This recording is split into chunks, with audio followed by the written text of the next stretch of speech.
We were supposed to get a update on the superintendent search. We're gonna wait for Gloria, that's running a little bit late, to come in. So we started with our public appearance. So we have Eliot. And Eliot, you have 3 minutes, and as soon as you're ready, I'm gonna start counting. Super quick. Did I push? It's ready. It's ready. Hi, my name is Eliot Nardi. I am a parent in the Madison Metropolitan School District. I have one son at Glenn Stevens Elementary. Currently, he's in first grade as part of the DBE program. I'll have another son starting at Stevens next year. I'm here today to kind of voice my family's concerns with the DBE versus DLI program, and we have been figuring out the best way to do that, and I guess just coming to the board meeting and letting the board know. Basically, for those unfamiliar, dual language immersion is the majority bilingual education program of MMSD. It's in most of the schools, where DBE is in only 2 elementaries currently, Stevens and Hawthorne. And so in contrasting the 2 programs, basically, we are unsure why Stevens still has a DBE or why the district is not moving to a full DLI program, when kind of the research behind the program shows that DLI has better academic outcomes for students as a participant versus DBE. My wife can speak a lot more to that, and I'm sure she'll come to meetings later. She's a past teacher with MMSD. My focus is kind of more on the social emotional learning side of it. Schools are there to teach our students academically, of course, but it's also a place where a lot of students are going to get their social emotional learning and interact with their peers throughout the community, and that's a big part of kind of their experiences in school.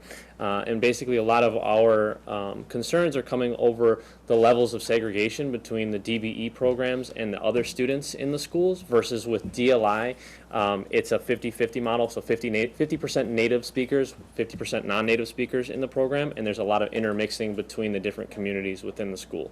Whereas DBE is 100% native speakers, and that is true throughout it. So my son has started in DBE. He will have the same classmates all the way through 5th grade at Stevens. So he won't be switching with other classes and with other students. He'll be with the same student in the same classroom until they graduate, or if various students leave the district or change schools. But other than that, there's no change in who he's interacting with. And now Stevens has done a great job in what they can to kind of alleviate that segregation and that othering, but they're hamstrung by the program itself. Whereas DBE or DLI, excuse me, they can switch the students around and mix them with other classmates. DBE, they aren't able to do that. They've adopted a neighborhood model where they'll go to their things like gym and art with other students, but they're still going back to that same homeroom with the same students. And so you can see that othering and that segregation, and it's pretty stark when you walk into the school and you see the students that are part of DBE versus the general students in the school. And that's where a lot of our concern is coming from, and where we want to switch it. Thank you so much. Yep, thank you. No other public appearance? No? Thank you. So I'd like to entertain a motion to approve the minutes meetings for March 4th, 2019. I so moved. Is there a second?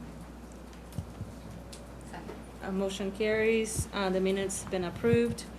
And next is the advanced learner presentation. I'm sorry, do you want us to vote on the motion? We've motioned. Oh, I'm sorry. Yeah, all those, sorry. I've skipped one step. Yeah. All those in favors, Aye. say aye.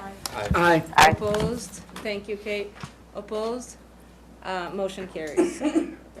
We're moving to the presentation, and I will start by saying, in preparation to this presentation, we knew there's a couple things happened. One is, at our last meeting regarding English learners, some of the questions we had around the intersection of English learners and advanced learning. So I had asked Lisa to, have our package as comprehensive as possible. And as she was putting the slide deck together, also thinking of all our questions and the questions from the community that have come up, she tried to bring that forward for both background information, but she'll kind of talk a little bit about like how she's planning to present today. So Lisa, do you want to Yeah. go ahead? Thanks, Ananda. Is that okay, Barb, with the microphone? It doesn't project, Lisa. Okay. It's really for the recording. Okay, you say that every time, and I've been doing this for 7 years, so, okay, we're good, my friends. So thank you for giving us this opportunity to talk with you a little bit tonight about advanced learning and really a spotlight on secondary advanced coursework. We actually made an intentional decision tonight to really privilege this time with you to focus around content that we've never discussed with the board before, that being secondary advanced coursework, advanced placement, and our efforts with equal opportunity schools, and then also the work that we're doing around honors and earned honors. And we're looking forward to having that conversation with you for the first time since we've actually really started that in our secondary schools and in the high school in particular. Full transparency, the original deck for this meeting was 60 slides long. It was, right, the secondary coursework was a chunk, the honors and earned honors was a chunk, and then the plan overview itself made it pretty unwieldy. So we talked with each other and talked with my colleague Ananda in the work and decided to begin and spotlight on the secondary and honors and earned honors piece. And we will get to the plan overview at the tail end of the presentation. Ananda did make a really great recommendation when we spoke last week. We did spend 2 instructional work groups last year, one around the Office of Civil Rights document that we have in place, and also we did do a full advanced learning plan overview last year. So based on Ananda's recommendation, we linked both the presentation from last year and the OCR document in the appendix so that people could refer to that. But we are happy to be here to have what we think is a conversation that supports our commitment to Black excellence, to really addressing disproportionality at the secondary level. And you'll see that we took a very beginning step in integrating the equity tool into the presentation today. We just dabbled in this. It is not perfect. There will be more guidance coming out, but we did want to surface that today, and we learned some things based on the questions in the equity tool that we'll be sharing with you a little bit. So, at the table here, we have Ethan Netterstrom, our Executive Director of Curriculum and Instruction, because if there's anything that we do want to forward as a theme today, it's that the work around advanced learning does not just rest with the advanced learning department, right? The work around supporting advanced learning, recognizing the brilliance in all of our students, is a responsibility of all of us. So Ethan is here. Leanne Bourne, our Interim Director of Advanced Learning, is here, and Cindy Green, our Executive Director of Secondary Programs and Pathways, is also here to speak tonight. So I am going to turn it over after that brief opening. Okay? Yeah, so as Lisa kind of highlighted our outcomes for the evening, really looking for the first time here about the advanced coursework through an advanced learning lens. And we applied the equity tool to our earned honors and really worked through the tool quite a bit to see how it would apply retrospectively as if we had it from the beginning, and really trying to go through all those criteria and see how the decisions have been made in the past and how going forward where we're at.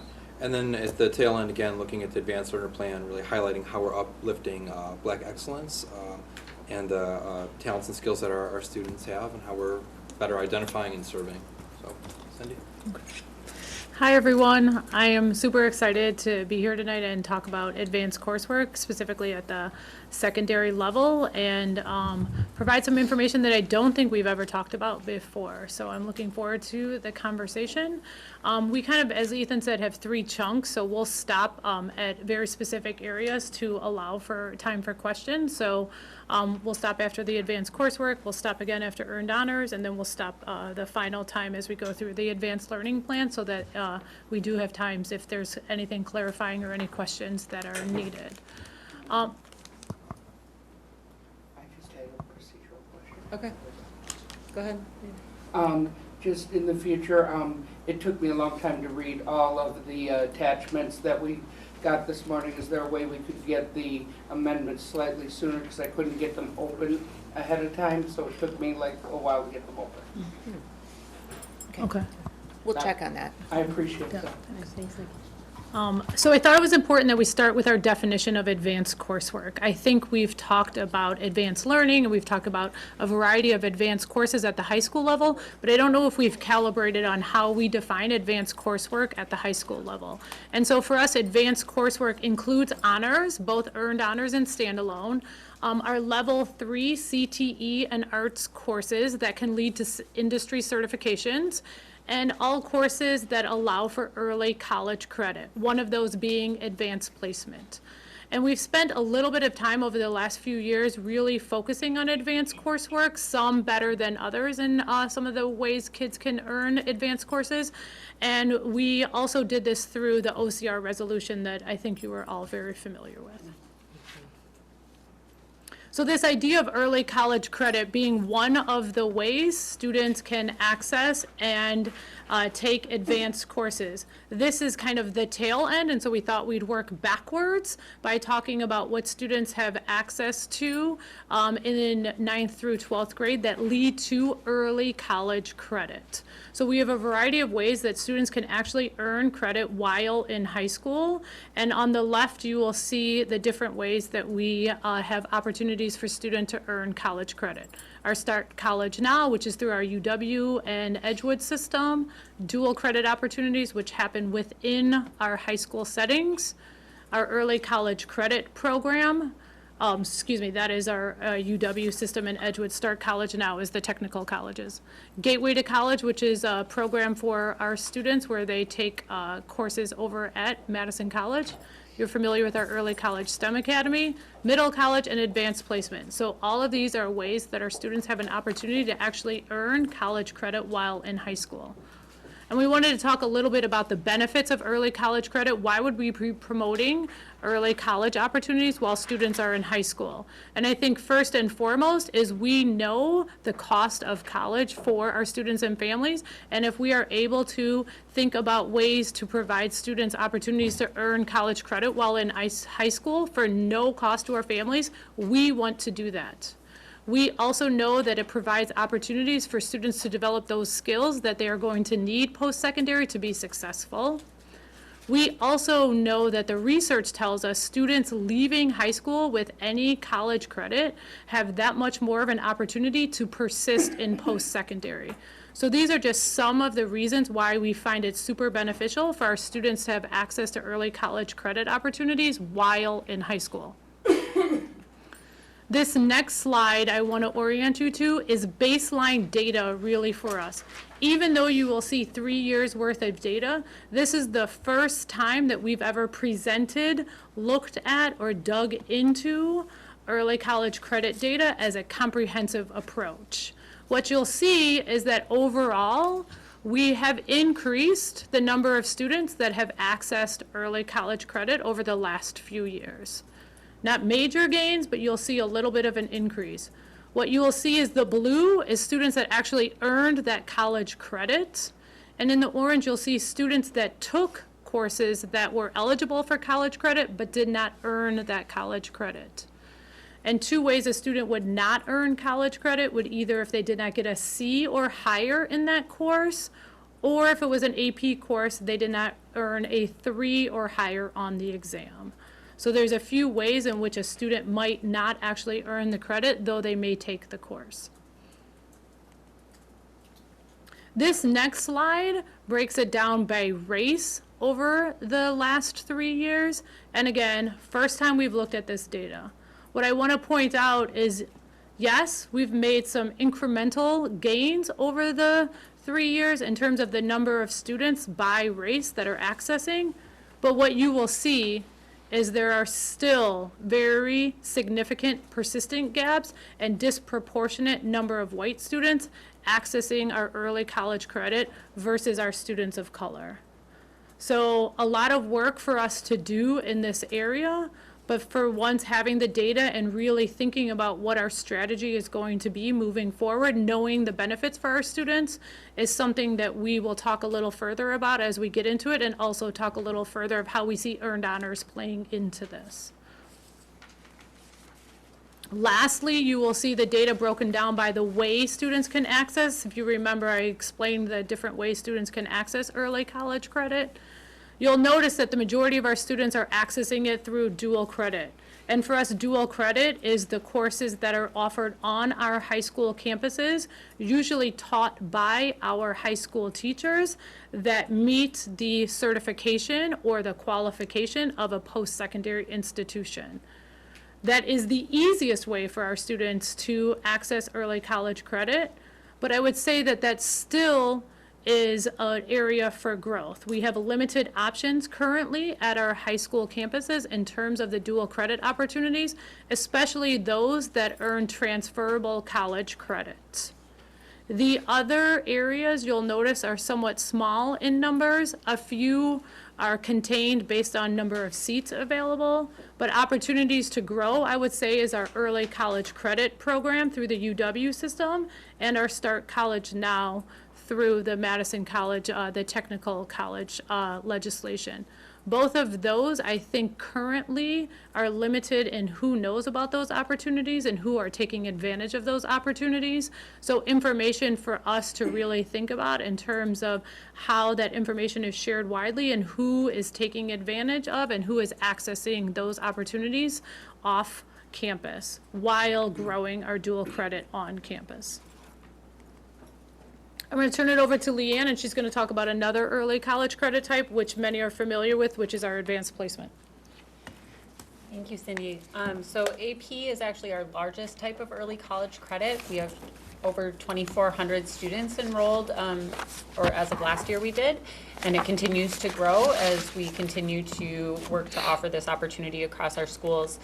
We're starting our 4th year right now of partnership with Equal Opportunity Schools, our equity partner, and we're starting our 4th year with Memorial High School, our 3rd year across the rest of our comprehensive high schools.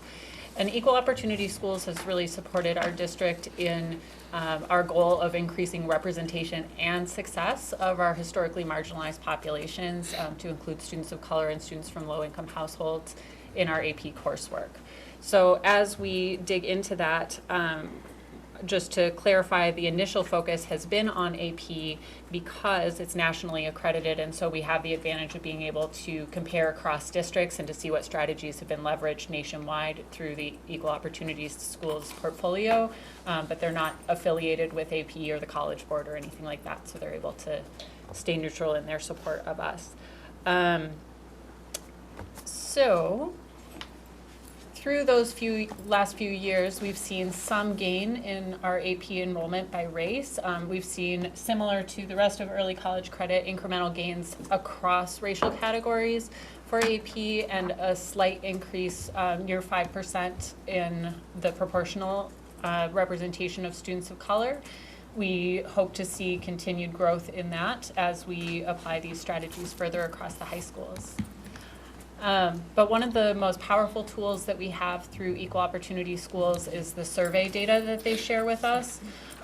They really are, through both fall and spring student experience surveys, able to paint a picture for us and a narrative for us of what students are actually going through as they enroll in AP and as they go through the AP course experience.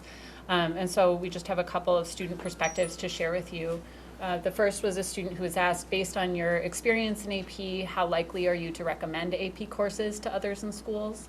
And they shared, I would recommend AP so that students challenge themselves, because as a minority in this school, some teachers do not push students as far, making them believe they can't do it. Instead of bringing the bar down for students, the students need to be lifted up to meet the bar. And so this quote really calls out for us both that we have continued work to do with supporting teachers in maintaining that rigor and those high expectations for students, but also that we have work to do with students and staff in recognizing that there is inherent brilliance and excellence already in our students that they are bringing to the table, and that it's our teachers' work to draw that excellence out as part of their advanced coursework experience. Another student was asked, do you feel you were successful in your AP classes? Why or why not? And they shared, my teacher guided me and led me through all that I have to do and helped prepare me to be the best that I can be in this class by understanding the curriculum and going further than that just to help me get a good grade and to understand what I had to do to be a successful student. And so this really speaks to the core of what EOS is all about, which is really building up that sense of belonging while maintaining rigor. And getting beyond just the summative measures of success of what is your end grade in the course and what you did on the AP exam to are you actually prepared to go into a successful post-secondary experience, and do you have those skills and knowledge to feel confident that you'll be successful whatever you choose to do post-graduation. So what we've learned through this is really that it's important for us as educators to move away from gatekeeping based on prerequisites, and that we need to ensure that we're believing in the brilliance and the hardworking nature of the students that we serve. On these surveys, students say over and over again, I'm a hard worker, I want that challenge. And so our students are asking for that additional challenge in their secondary coursework. And it's our role to provide them with that, as well as with the supports they may need to be successful in it. So we'll pause there for questions for a moment. Any questions that you may have around advanced coursework as a broader whole? I didn't see who was first. Nikki, go ahead. Just two, do we have the data on how many sorry, I forgot the mic. Do we have the data on how many students with disabilities took advanced coursework? We can work to get that to you. I don't think we have it across all of the advanced courses at this moment. And my other question is, have we done anything on dual exceptionality, students who are both gifted in one area and disabled in another? I think that would be interesting if there's any data on that. Thank you, Nikki. Ali? Thank you all so much for being here with us this evening and for the tremendous amount of work that you've put into this. I get to work with some of you really closely, and so I am really aware of how hard you all work and how much you put into this, and how intentional you are about inclusion of students of color. That being said, I think one of the hard things about having it be secondary and not emphasizing elementary and middle is that it's hard to tell what kind of indicator that is for whether or not a student will be in AP or will be in advanced learners courses as a high school student. And so if you all don't mind fleshing out that narrative, what does it look like in terms of who's represented at the elementary school level, and do students who are identified as advanced learners in elementary school continue to be identified as advanced learners throughout their education? The other thing I think, and I really appreciate, Ananda, that you did so much prep around this, because it was tremendously useful to me to have just kind of the attachments there so that we don't get into the weeds. But when we're talking about dual language immersion, we are often emphasizing for students who are non-native English speakers their ability to acquire English and not necessarily retain their first language. And so how is that allowing students to be placed in advanced learners? How are we making sure that if a student is an advanced learner in the area of literacy, but in the language Chinese, that they're still being recognized as an advanced learner? I can speak to that a little bit. Yeah, and then I have a comment. Go ahead, Sue. So we're starting very small with this because we recognize that exact same issue, but we're looking at, in collaboration with OMGE, adding an advanced learning literacy Spanish domain to what we're identifying this year, and we're going to be trying that out at 2 of our schools where we have Spanish-speaking advanced learning specialists that can actually offer comprehensive support to students who may be identified in that area. So we're hoping we can learn a fair amount about what that looks like and what that identification process can be, and then hopefully expand to other languages and other schools. That's really exciting. Thank you. I would say in addition to that, when we've kind of been studying districts across the nation that have really done a great job of emphasizing early college credit and also the different ways that they identify advanced coursework, the seal of biliteracy, and also the GIEC, the global Global Education Achievement Certificate, both that honor a student's first language and promotion of that throughout their high school experience, are other ways that fold into their definitions of advanced coursework. So I think that's something that we as a system really want to begin to pay attention to, look at some baseline data and see who's taking advantage of that and how we can grow that as well so that it continues while students are in high school. I would also add the work that we did over the past 2 years around scheduling, and Cindy, the work that you did explicitly with middle schools, right? We revamped those middle school schedules so that students actually had access to multiple years of world language.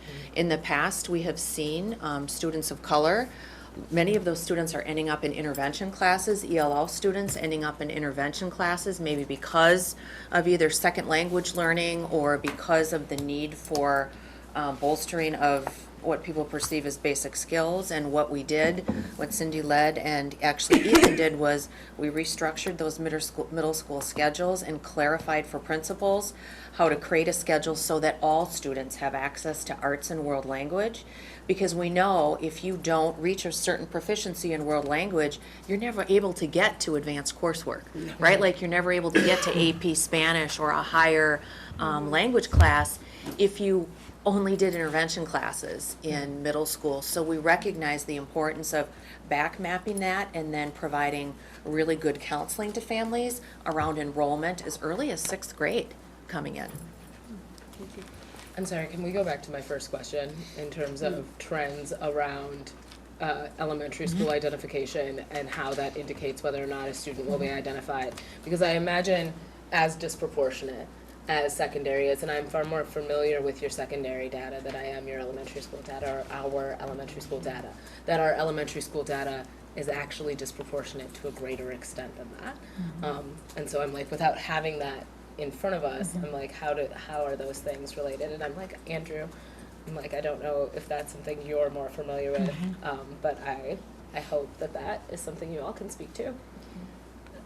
One piece I can speak to is that with the transition to EduClimber a couple of years ago, as well as the update of our identification processes and criteria, there's probably going to be a pretty significant shift in whether or not that does have the same effects over time. So we can look at that historical data, but it's not necessarily going to inform very clearly what the data currently is going to come out to as those students matriculate into high school. So that's just something to keep in mind if we were to pull that it wouldn't necessarily be a direct transfer from what we see now in elementary schools for identification. Right, so if you're looking at the current high school students, you would be going back to see, like 6 years ago, when they were in elementary school. Right, and that was with a What- prior identification where will we system. Yeah, so we can certainly look at that. I think we have some pretty clear hypotheses about what that data might very well show us, and hopefully it will be different looking data as we go forward with the new AL plan. So I think what's helpful in terms of the hopefully it'll be different looking data is that even if we go back and we say that data is something we're not proud of and we don't feel good about, It gives us a baseline. it gives us a space to say we have progressed versus bringing us data that maybe looks like it's slightly better than we would have expected, but doesn't show kind of our growth and capacity. And so I just ask that be something we be aware of. Yeah, I think that's really viable as a direction to look at our data. Thank you. Chris? Can I jump in here? Oh, go ahead, Kate. Sorry, I should have given you the floor first. No. I'm trying to follow along, but the live stream isn't working. So, but just maybe to jump in on Ali's points, I think I am also going to hold most of my comments to the elementary portion here, but I have a little bit of concerns around the same kind of lack of trajectory or understanding, in particular as we start to draw conclusions around our non-ers and their impact on EP. So when we get there, I think we can speak to kind of the point in time data versus the horizon of data. But my bigger question is just, do you guys have a sense of what is normal for a portion of a high school class to be taking AP? Like what percentage of kids nationwide take APs? Are we lower, higher, same? I don't know that off the top of my head what the national portfolio looks like. I know that in terms of our proportionality, we're pretty much on par with equal opportunity schools' proportional representations, but it really varies pretty widely. Some school districts have all AP courses across their senior year of high school, and many offered throughout their 9 through 12, and some have none. So it really, it's a pretty broad spectrum. But I don't know what the overall average is. So what percent of our students are taking AP in high school? Let me look. We have that in our, so we have, I don't know the percent off the top of my head, but 2,452 students were enrolled in 18-19 in AP coursework.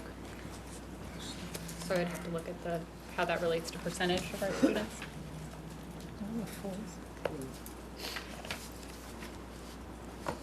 Yeah, I mean, I think, I think it's probably around 20%, just roughly. You guys can find the total number of high school kids, but I believe that AP has been growing very significantly nationwide, and so I guess I'd be curious where we stand in comparison to kind of the nationwide norms of what portion of kids are taking APs, because 20% feels a little low.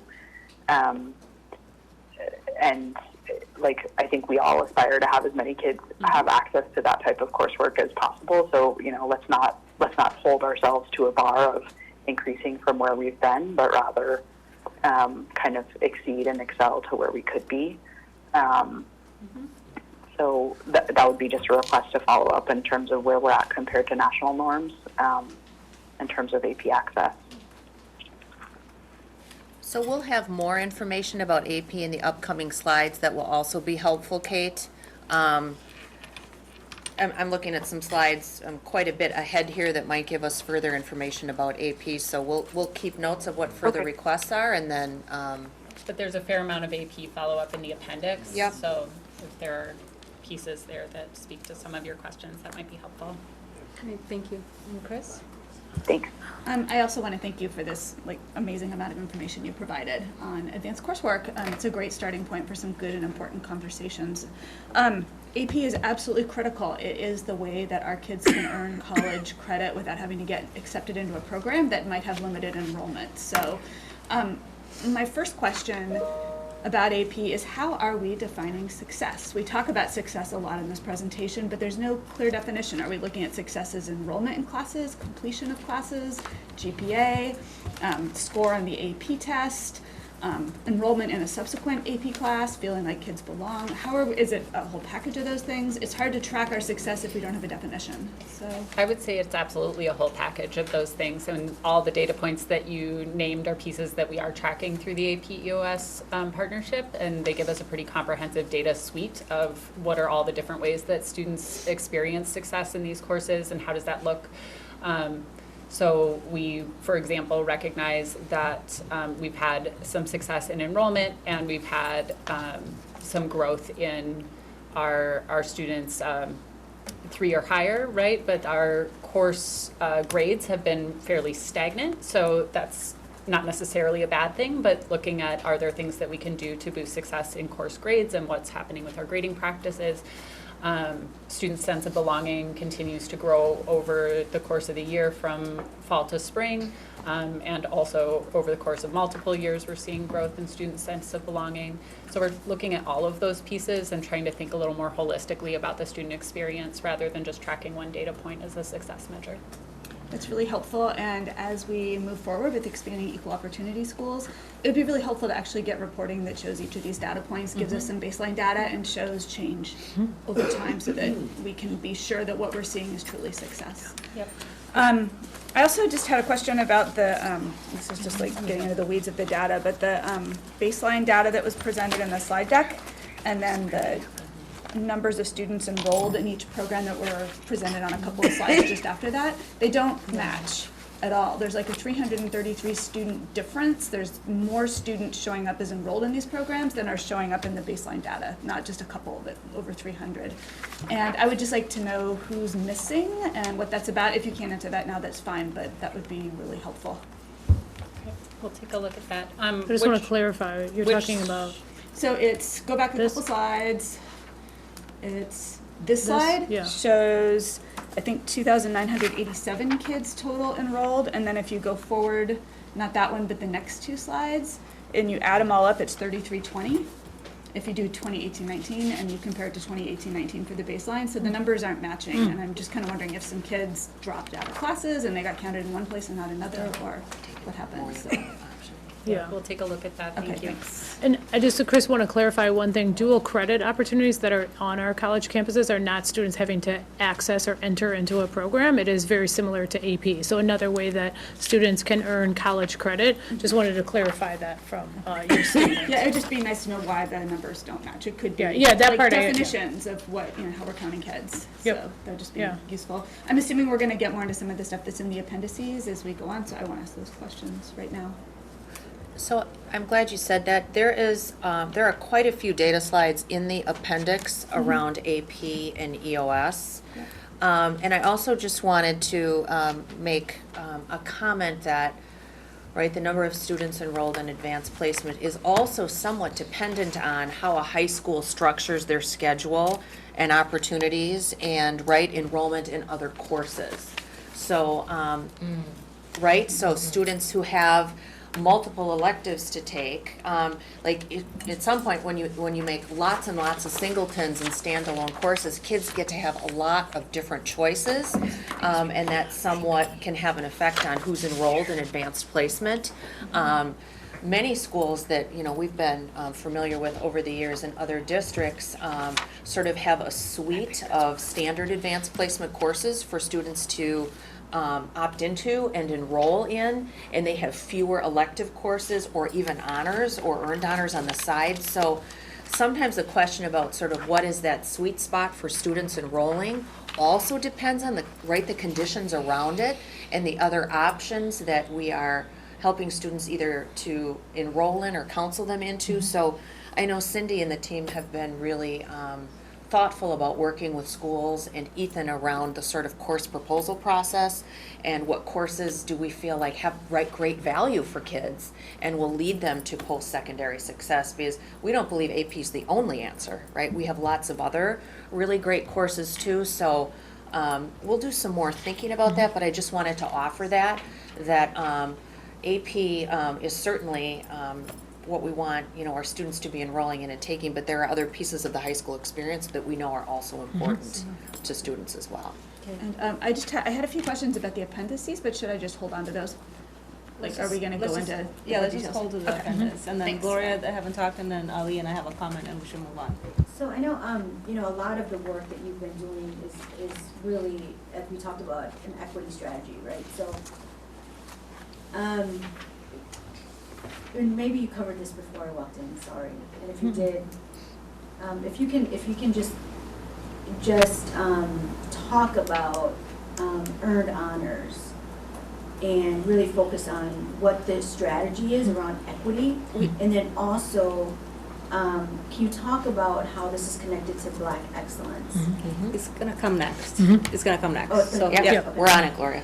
Ali? Yeah, so I just want to capture some of what you were saying, Lisa, and I want to make sure I understand what you were saying, because I think this, again, for me, is a little bit of a conflict or difference between secondary and elementary, right? So if you are an advanced learner in the area of mathematics and you're in second grade, then we can intervene and make sure that you're kind of doing math at the caliber that is best for you.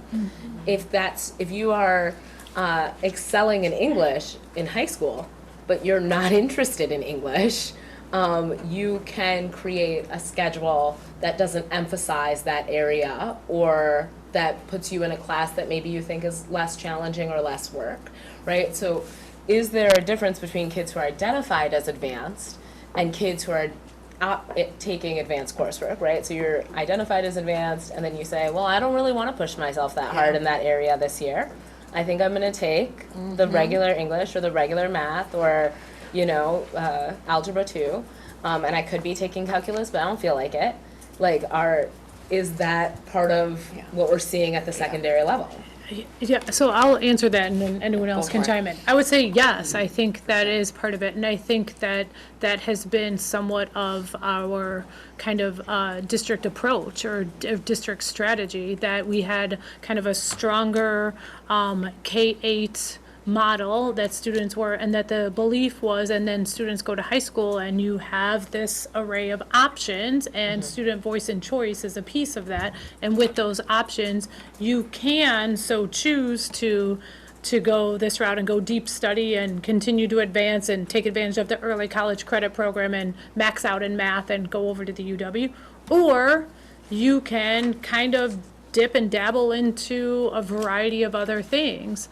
I think what we are considering and what we're learning and what will continue, especially with this year with some more emphasis at the high school level, is thinking about maybe both of those. Like, how are we continuing to consider how we serve students that have advanced learning needs at the high school level, maybe in a different way, while also still providing advanced coursework for all students and thinking about where students have options. But I don't think that has been, outside of advanced coursework, I honestly don't think that has been our approach at high school. It has been somewhat of choose your own adventure. Right, and getting kind of to what Gloria was saying, if you have a student who's isolated based in race, ethnicity, so on, and goes into an advanced learners class and decides I'd actually rather be in a course where there's a greater number of students who look like me or share my identity, how are we seeing that reflected? And so I guess anything that captures who's identified versus who takes the class, who stays in the class, who succeeds in the class, feels relevant. Yeah, and we haven't done the correlation to students that are still identified as advanced learners, at least to my knowledge, and then what courses are they taking in high school and who's kind of advancing through coursework. So that would be something. And obviously, I'm not suggesting that the only reason would be a student's racial identity or ethnic identity. I'm sure there are students who are just like, actually, I've always been good at math and I don't enjoy it, right? Like, and therefore I'm going to emphasize music or something else.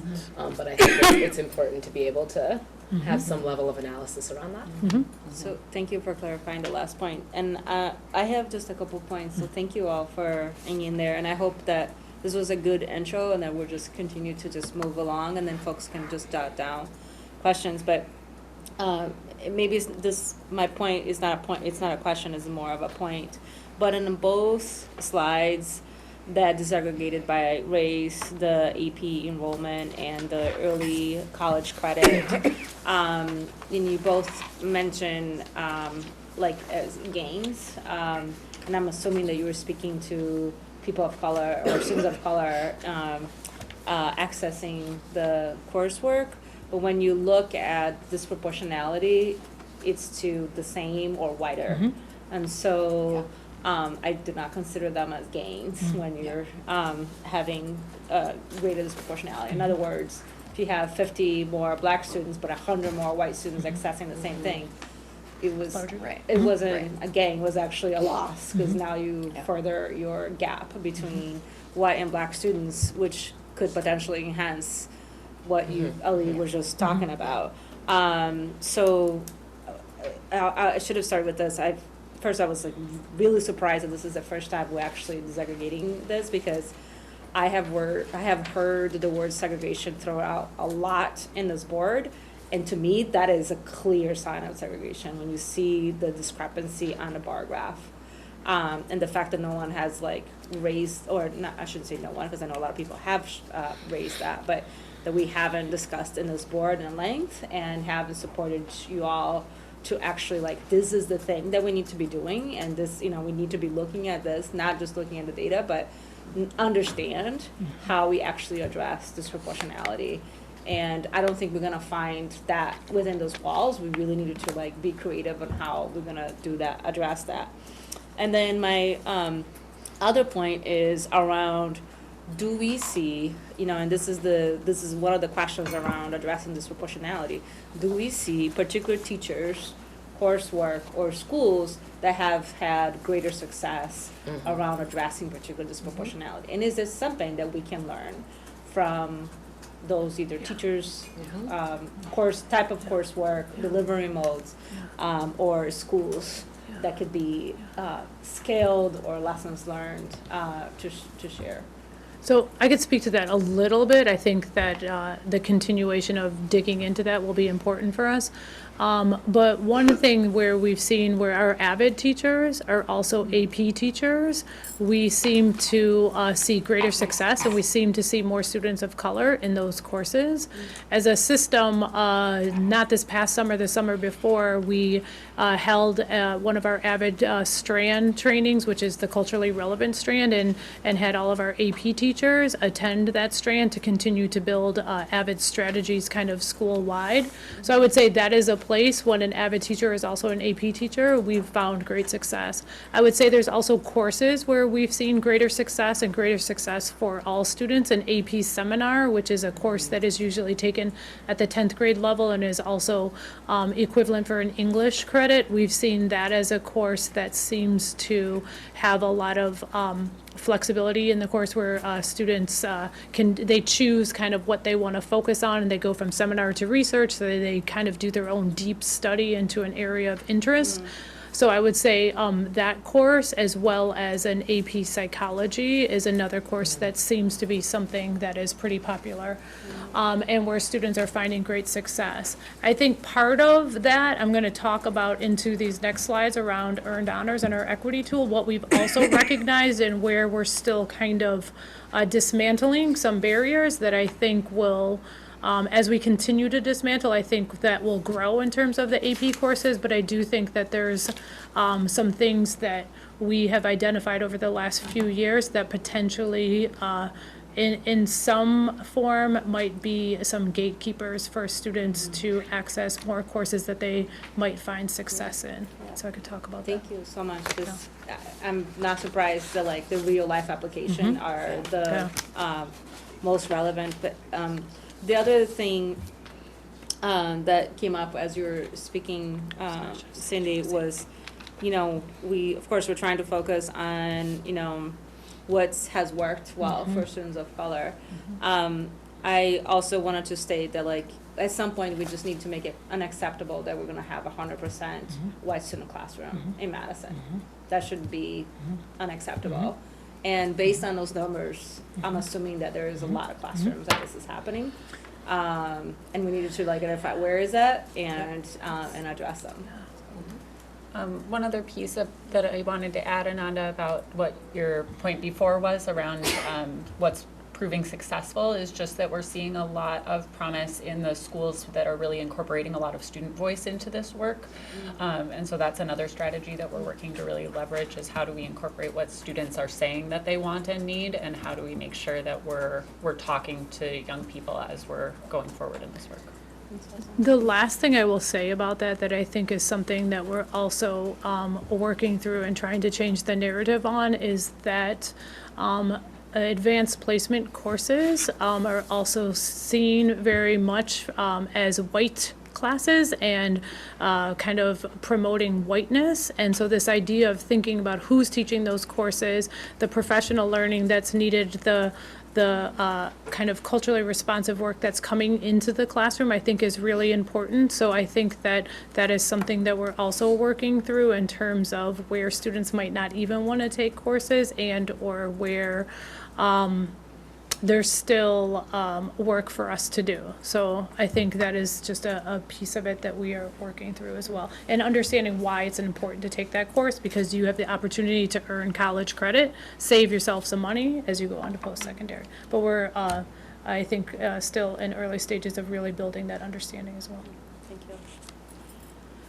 So are we okay for me to continue on? Please. It's good? Okay. So in addition to kind of talking about advanced coursework, the early college credit side of it, we also identify advanced coursework as honors courses.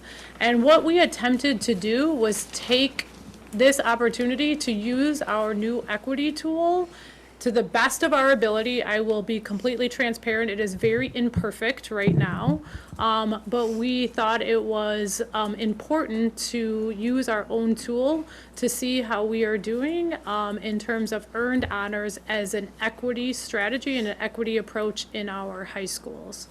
And I think it's also important to take a step back and kind of share why we even came up with earned honors as an opportunity for our students. So 4 or 5 years ago, as we were digging into our data, simultaneously an OCR was happening kind of on the sides. We noticed that we had many honors classes that were segregated. I think to what you're still seeing in some of the data. Mostly white and Asian students in honors classes. A great disproportionality in terms of who was taking advantage of and who had access to honors courses. We noticed there was a lot of prerequisite language that occurred in our course catalogs and occurred in what students had access to in middle school, determined who could take honors courses in our high school. And so as we were kind of dismantling some of those barriers and prerequisites, we wanted to simultaneously think about another way to provide honors options for our students that were in a classroom where they had like peers, that they were in a classroom where they felt a sense of belonging, and in a space where we could truly uplift and show the talents and the beauty and everything that our students were bringing to the table in an environment that they didn't have to opt into, in an environment where they had opportunity to show their talents through what we believe is earned honors. So we created this idea of how can we think about honors in a much more inclusive way while dismantling that. Simultaneously, we were at the same time just starting our Pathways implementation. And with Pathways, part of our Pathways model is the purity to a small learning community. And we know within a small learning community, in order to actually keep that purity, you have to have a set of courses that all of your students have access to. And when we were thinking about standalone honors as an option, we knew that that was important to some people, but we wanted our students to be able to stay pure into their small learning community and have access to an honors opportunity. What we also learned is it seemed that the honors options was a stepping stone, or what I would call as a launch pad into kids then taking advanced courses, whether that was like self-perceived or whether that was part of the work of the coursework. We thought it was important to think about how honors in options was a way to kind of set the stage or a stepping stone for our students to build their efficacy, their agency, have access to rigorous coursework, to then go on to take advanced courses. So that's kind of how we got to this idea of earned honors over the last few years, was through trying to really work on the disproportionate data and remove all barriers for our students, and simultaneously think about in a smaller subset, a trial through our Pathways, where we were trying to hold on to the purity of the small learning community. As we go through the next set of slides, you'll see that we took each chunk of the equity tool in terms of the question and tried to think through how we're answering that question around earned honors. Again, imperfect, but it's our first attempt. So when we think about earned honors, as I just said, we believe it's as a scaffold or like a launch pad to our other advanced courses. We believe that earned honors is an opportunity to ensure all of our students have access to rigorous coursework and to mixed ability classroom environments. We believe that earned honors is to ensure that all of our students have the opportunity to earn honors credit, which for us was not true in the past based on how our system was set up. We believe that earned honors is also an opportunity to increase the number of our students of color that are accessing and earning honors credit. And we believe that earned honors is a first step to really pushing towards that post-secondary success that we know students leaving high school with any college credit are that much more likely to persist. And we believe that the honors option is that first step towards that. So what is the proposal and the desired outcome as we think about our equity tool? This is our theory of change. We haven't changed this over the last few years when we first kind of built our definition of earned honors. And we believe that if we can increase the access to honors for all of our students and simultaneously building agency and efficacy in our students, we believe that we'll have more students accessing and being successful in advanced coursework, leading more students, and hopefully and specifically, our theory of change is our students of color, and that they'll be then graduating college, career, and community ready. That's our theory of change. There's kind of two types of honors. I know you're all familiar with this, but I thought it was important that I kind of walk through this. Keep going. Okay, You're doing I good. just realized it's Ethan's slide, but I'll start, and then Ethan can chime in. The biggest difference between standalone honors and earned honors is that standalone honors require students to opt in.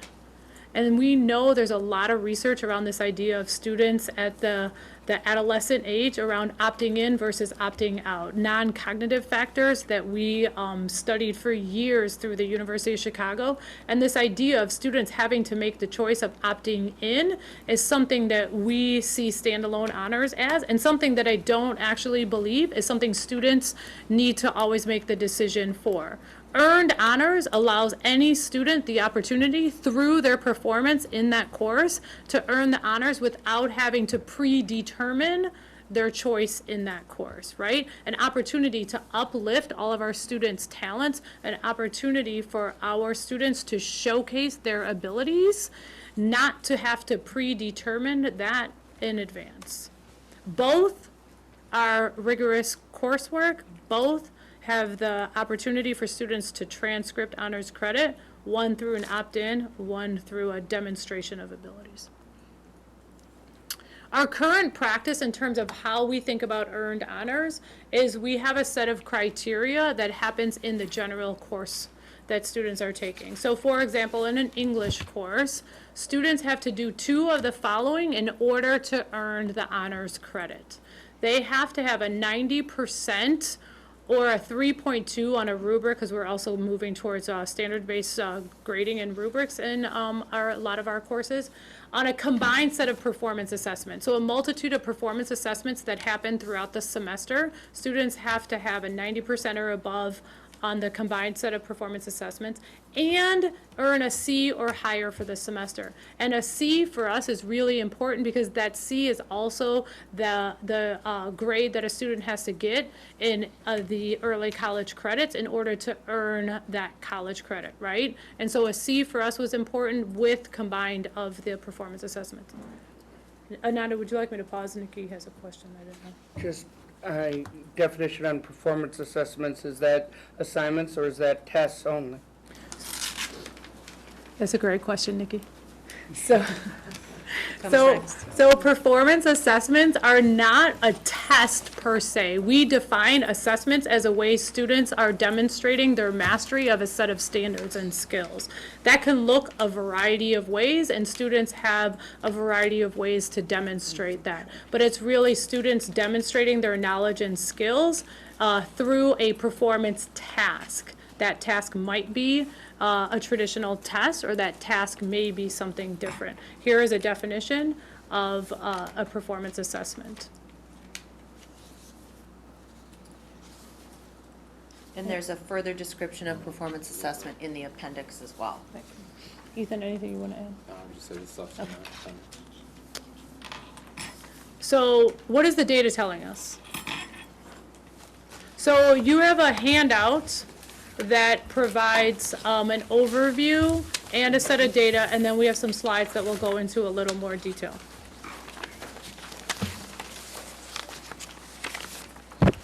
I'll orient you to the handout. The handout shows 3 different data points. We show students earning honors overall. Then we have in green students earning honors through standalone, credit only. We have the teal color, if you will, where it shows students earned both standalone and earned, meaning one course they might have taken as a standalone, and in another course they might have earned it through the earned honors approach. And then we have a darker blue that shows students that earned it only through earned honors. What you'll notice overall is over the last few years, we show the year prior to the implementation of earned honors and then the 2 years with earned honors. Overall, you see that we've increased the number of students accessing and earning honors credit. I don't think that is a surprise. We've added another option for students. So hopefully, you would see an increase in that, right? What I want to kind of focus more on is where we've seen more increase and in which areas we've seen more increase. So here you have a slide and it shows you the breakdown for last school year, 18-19, of students that earned honors through the standalone option versus students that earned honors through the earned option. So we've got earned option on the left and standalone option on the right. Sorry, don't know my right and left well. And what you will see is that we have, and I'm going to pull my glasses on so I can read it better for you, is that our Asian, Black or African American, and Hispanic Latino makeup, a greater percent of students earning the earned honors credit than students earning the standalone honors credit. There's a 6 percentage point difference in the percent of Hispanic Latino students earning honors credit through earned honors compared to those through the standalone honors. So what we see is some more students of color, with the exception of our multiracial group, earning honors through earned honors credit versus standalone. Okay. Do you have a view of this before, I guess, like some historic view before pathways? And maybe even before earned honors, just to understand what the pie chart would have looked like Yeah, before we so had tried this? yeah, so Kate, we do in the handout that shows the year prior to earned honors in 16-17. But we can do, if a pie chart would be helpful, we can do that as well for what it looks like prior to earned honors. So Kate, the I guess handout, prior to pathways. That's when earned honors started. Earned honors didn't start till 17-18. we didn't have earners before. Yeah. Right. We've only been doing earned honors for 2 years. So are you saying, Kate, that you want the data without earned honors, basically? You know, I was just trying to understand the trend, and I think it's because I don't have the handout that I can't see it. So I'm just following the The title is Trends in the Rate of Students Earning Honors Credit. And it shows like a big bar graph. So we are Oh, good. I now, can look at it later. Thank you. I Okay. appreciate it. I don't know if someone can send to Kate. So what we see in this, Kate, I could tell you real quick, just for black students in 2016-17, when we only had standalone honors, we had 16% of our black students that were earning honors credit. In 2018-19, 25% of our black students were earning honors credit, and it was through standalone, both, or earned honors only. Okay, And so it's that additive. chart will show you what our data looked like prior to earned honors. so other things, hold on a second. Other things that we're seeing is, with the exception of the Latinx community, all the other groups, the multiracial group, the special students with IEPs, English learners, and students that qualify for free reduced lunch, their bar for earned honors have all increased in honors class, right? For both. Yeah. Earned and standalone honors have all increased, that is really helpful to have. Yes. So Nikki, did you have a That's question about what this? my question was. I'm having a hard time seeing the special ed So one. in Oh. here, in this one, it's a Oh, little I easier. was reading the pie chart, not the, I don't- Yeah, so we this- have the it in pie two chart doesn't- formats. The pie chart, so this is the for our backup. English language learners, just for 18-19. okay, this makes much more sense. But, No. and it is also in a different format depending on visually what makes sense to you. You have the data available this way as well. Not as splendid. So for English language learners, what you will notice is that through earned honors, 25% of our English language learners earned honors through our earned honors approach, while only 18% earned through standalone. Is it okay for us to ask questions as soon as the data piece, Sabian? Absolutely. And I've got Andrew here as an expert in case I might not be able to answer. While we're looking at data, is there data on the demographic of instructors of honors and AP courses? Yeah, that's a good one. I don't have that on hand, but we could easily get that for you. I think you'll see that, off the top of my head, I could tell you there's very few Yeah, teachers there's of few teachers color. Uh. Because it's very few teachers of color across our high school in generals. Yeah. On the curriculum for AP and honors, where are we on implementing more of like the principles of Black excellence into the coursework? I would say that that is a work in progress, and we talk about our next steps. I think that is where we are thinking about the culturally responsive and where there's flexibility, especially in AP courses. AP courses, we're bound to some components of the College Board, and there is some flexibility. But as I mentioned before, I feel like that is where, one, earned honors has an opportunity for our students to demonstrate their talents and their abilities without having to opt into a course. And second is where I think our AVID strand training that we've started to do with our teachers around the culturally relevant strand has been really important and something that we would need to continue. So I want to hone in on Sabian's question around demographics of educators and very specifically throughout a student's education. And I think segregating for race is relevant. I also think gender is relevant. And so there are two areas throughout my own education in which I was the most likely to have male teachers, and that is math and science. And are we seeing disproportionality not only of white students who are identified as advanced learners in those areas, but also white male students, and does that parallel with the likelihood that their teacher would be white male, so a white male? And so if there is any parallel within those demographics, it would be really helpful to flush that out and speak to it specifically. Thank you for that. I don't have the answer offhand, but it's something we could definitely look into. I think that's actually a really good point too.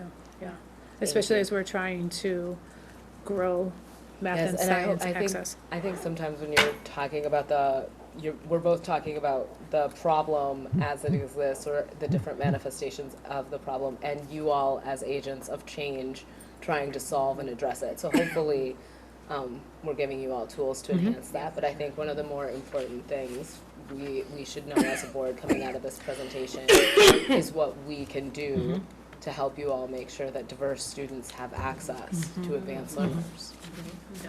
Yeah, I appreciate that. Kate has a comment, and then we should just wrap up for the next thing. Kate, go ahead. My comment's not on demographics, it's kind of on earned honors overall. Is this the right time? Kate, is it possible if I can just run through the rest of these data slides and then I'll pause and you can ask your question? Absolutely. Okay, thank you. So income status, as again, for students that are of low income, 34% of our students earned honors through the earned honors opportunity, whereas only 25% for standalone honors. And I think this is our last, we have two more data slides, sorry. Our students with disabilities, through earned honors, we had 6%, whereas standalone, we only had 3%. The last data slide that I will talk through real quick is around what we also wanted to do is our theory of change, as you remember, is earned honors is the first opportunity, and that we believe that's a launch pad into advanced coursework. One type of advanced coursework, as you know, is advanced placement that students have access to in 10th grade. Though there's limited options in 10th grade, we wanted to see who was taking advantage of AP courses in 10th grade after having a year of 9th grade where they earned honors, either standalone or through the earned honors approach. And so this data slide shows you our 10th grade students who earned honors either way in 9th grade and then took an AP course in 10th grade. And what we see is that we have higher AP course participation rates for our students that earned an honors credit in 9th grade than those that did not. So anecdotally, I know that that's true. That's what happened with my daughter. But so now we're tracking this. This is one of the. So it gets to Chris's point around how are we measuring success? And so then the next step is, did students earn a 3 or higher on the exam? Did students get a C in the course? And did students also find a sense of belonging? So those types of things are the next step. So I will pause here before we talk about the community engagement, because I think Kate has a question. Yeah. Kate, go ahead. Thank you. And thank you. I mean, you guys created the opportunity for some of us to visit some of the earned honors and standalone honors courses last year, which was really helpful as well to kind of see this in action. So I have a couple of comments and I guess kind of challenges for us as a group. I think earned honors could be a real unlock for our high school students and provide greater access both for kids of color, but also just from a scheduling perspective for everybody to play with honors in different domains. I also think that we have a lot of work to do to get it right. And that if we want to use this as a tool to provide more paths through the high school experience and more challenging paths, that we as a group need to decide to invest in some of the curriculum building that hasn't happened and that really shows right now. And so let me maybe say a little bit more about that. Right now, I mean, you kind of, Cindy, started off with the biggest difference between standalone honors and earned honors is that kids opt in to standalone, which is true. I would argue the other biggest difference is the curriculum. The curriculum right now hasn't been changed for our earned honors courses, so they are not currently matched to the standalone honors curriculum. So the implication of that is, and I love the quote actually that you pulled from a student earlier in this presentation, which says, instead of bringing the bar down for students, the students need to be lifted up to meet the bar. We are currently bringing the bar down for students via earned honors, and we don't have to. We need it's real work to alter and standardize the curricula so that kids are actually taking an honors curriculum in an earned honors course, but we can do it. We just have to decide to spend the time and energy and assuming probably a couple of bodies to build that up over the first couple of years. So I just wanted to kind of name that, and I want us to all be a little bit honest with ourselves of where we're at from a curriculum perspective, because right now what's happening is if you take a regular English class and you get an A, you get an honors, and that's not doing anyone right in the system. Yeah. So Eliot, this is what I want to respond to, because I think there's a fundamental misunderstanding, and I would hate to see this characterized in this way. And obviously you all can speak to this to a far greater extent than I can, but my understanding is that we modify curriculum to meet the capabilities of the students. So giving a teacher greater flexibility to say, hey, I have a kid who has an expansive understanding in this area. Hey, I have a kid who has a natural aptitude for this.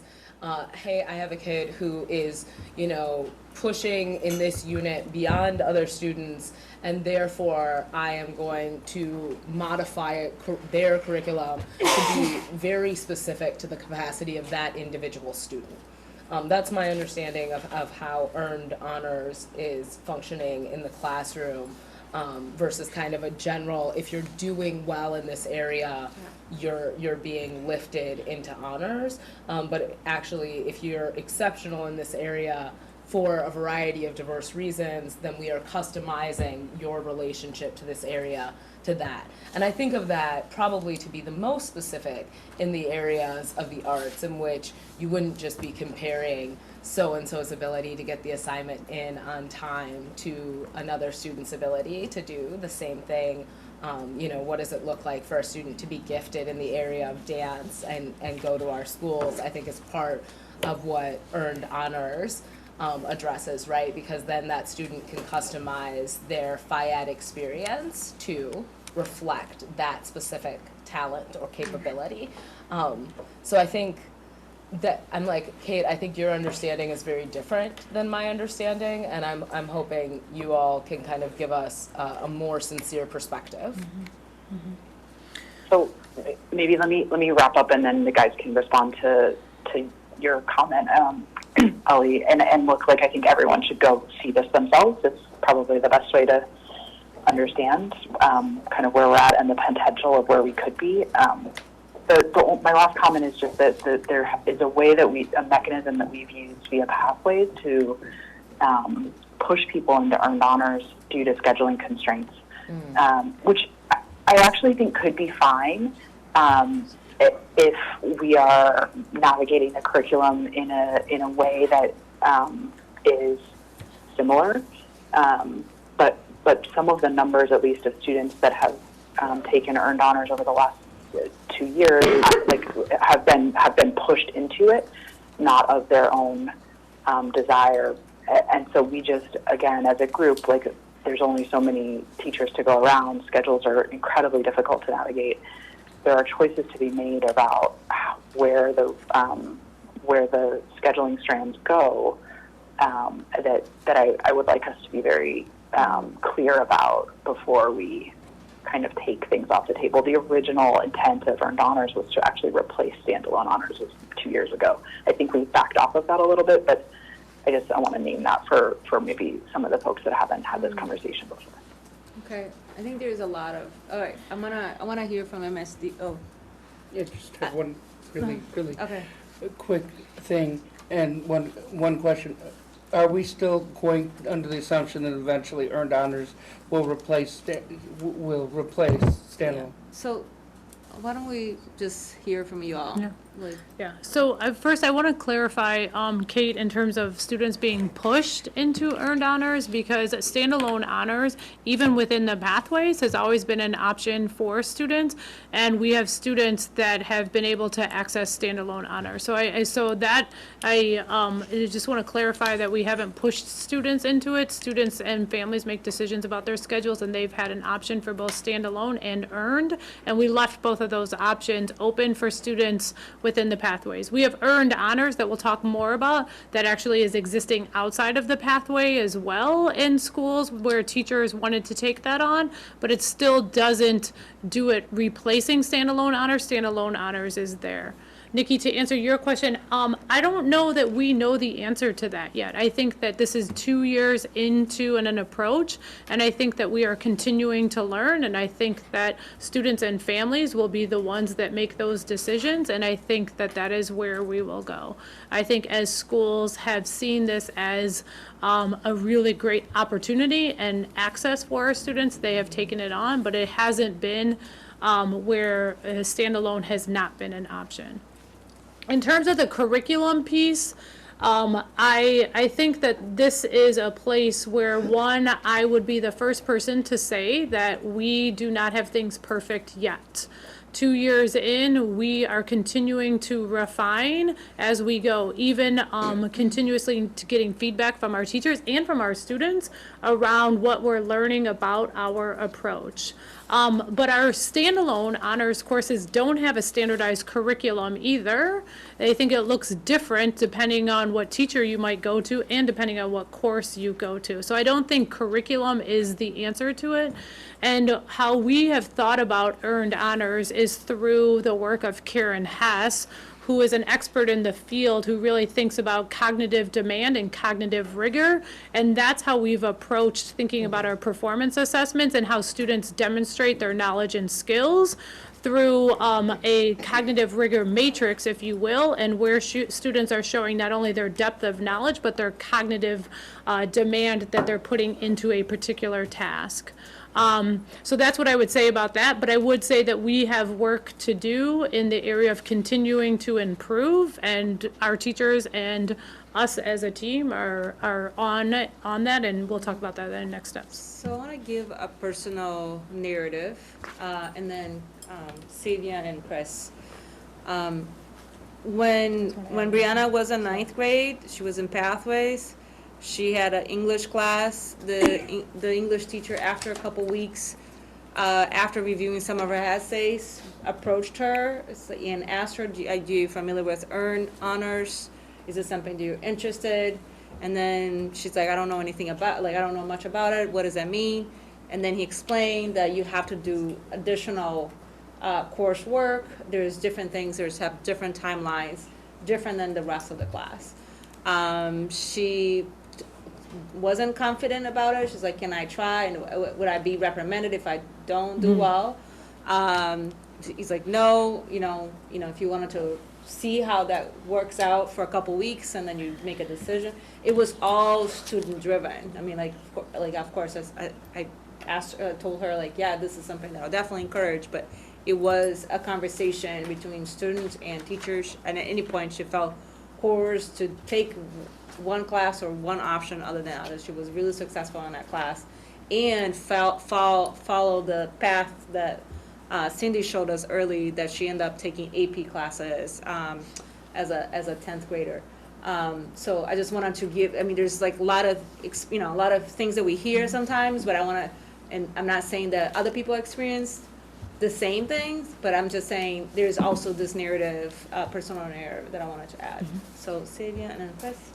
I wanted to touch something on something Kate said, and you about teachers pushing students and the student's perspective, which the quote was, because as a minority in the school, some teachers do not push students as far, making them believe they can't do it, which affects voice and agency for students. So what are some accountability mechanisms to make sure that that doesn't happen? That's an excellent question. Accountability for teachers. Yeah. Yeah. I would say that the accountability right now is working with our schools, our coaches, our principals, and our teachers in terms of what we would call our communication structures and our feedback structures between teachers and students, how teachers are sharing the information with students, how teachers are having one-on-one conversations with students about that.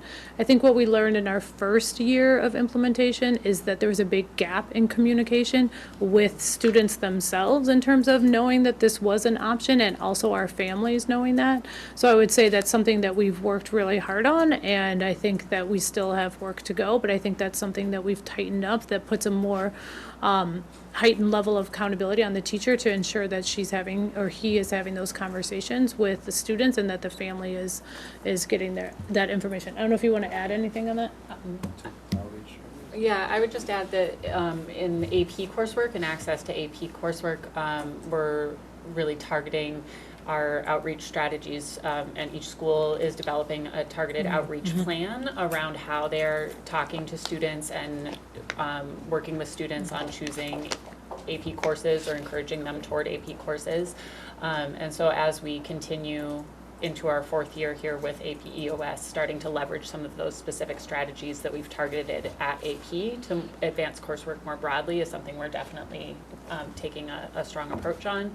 and specifically with accountability around conversations. Students, through the student survey in the fall, say who their trusted adult in the building is, and then we track whether those trusted adults have had the opportunity to have a conversation directly with that student around their goals and around their course selection for the following year. There's one additional thing I would add, which has been a big work of ours that's still a work in progress, is our professional learning and our conversations with our counselors, because I think that we learned throughout all of this work that counselors sometimes were great advocates of ensuring kids were getting the right courses, and other times were potential gatekeepers for that.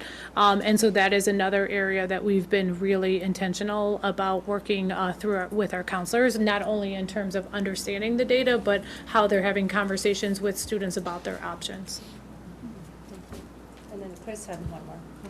So I just have a thought or a question about honing in on our goals for earned honors or objectives. Two of them you guys articulated pretty clearly. One being to ensure that we're providing access for all kids, but especially underrepresented groups of children for honors classes. Really good goal. And a second one that you talked about is that it provides a stepping stone to additional advanced coursework. I feel like we are lacking a specific goal around course content and rigor and academics that we need to hone in on and define so we can measure our progress toward that goal as well. I've spent a lot of time talking to parents about honors, either earned honors or standalone honors, and I think it's fine to have both options. The more options we can provide our kids, the better. But they're not the same thing. From what I've heard from talking to parents is there's inconsistencies in how earned honors is being implemented in different classrooms. Some teachers are great at differentiation, some teachers are not. I know at Memorial, Algebra 1 earned honors and Algebra 1 standalone are completely different classes. And that's not a bad thing necessarily. Some kids may not be ready for Algebra 1 standalone, but actually be propelled to that point by the end of the year through earned honors. And it's good to have both options there. But I really feel that we need to ensure that we're giving all kids the chance to accept the most rigorous coursework they can do and really look at eliminating disproportionality across all of our honors offerings and not just using earned honors to say, look, we're doing great, we're eliminating disproportionality when our standalone honors classes are still segregated.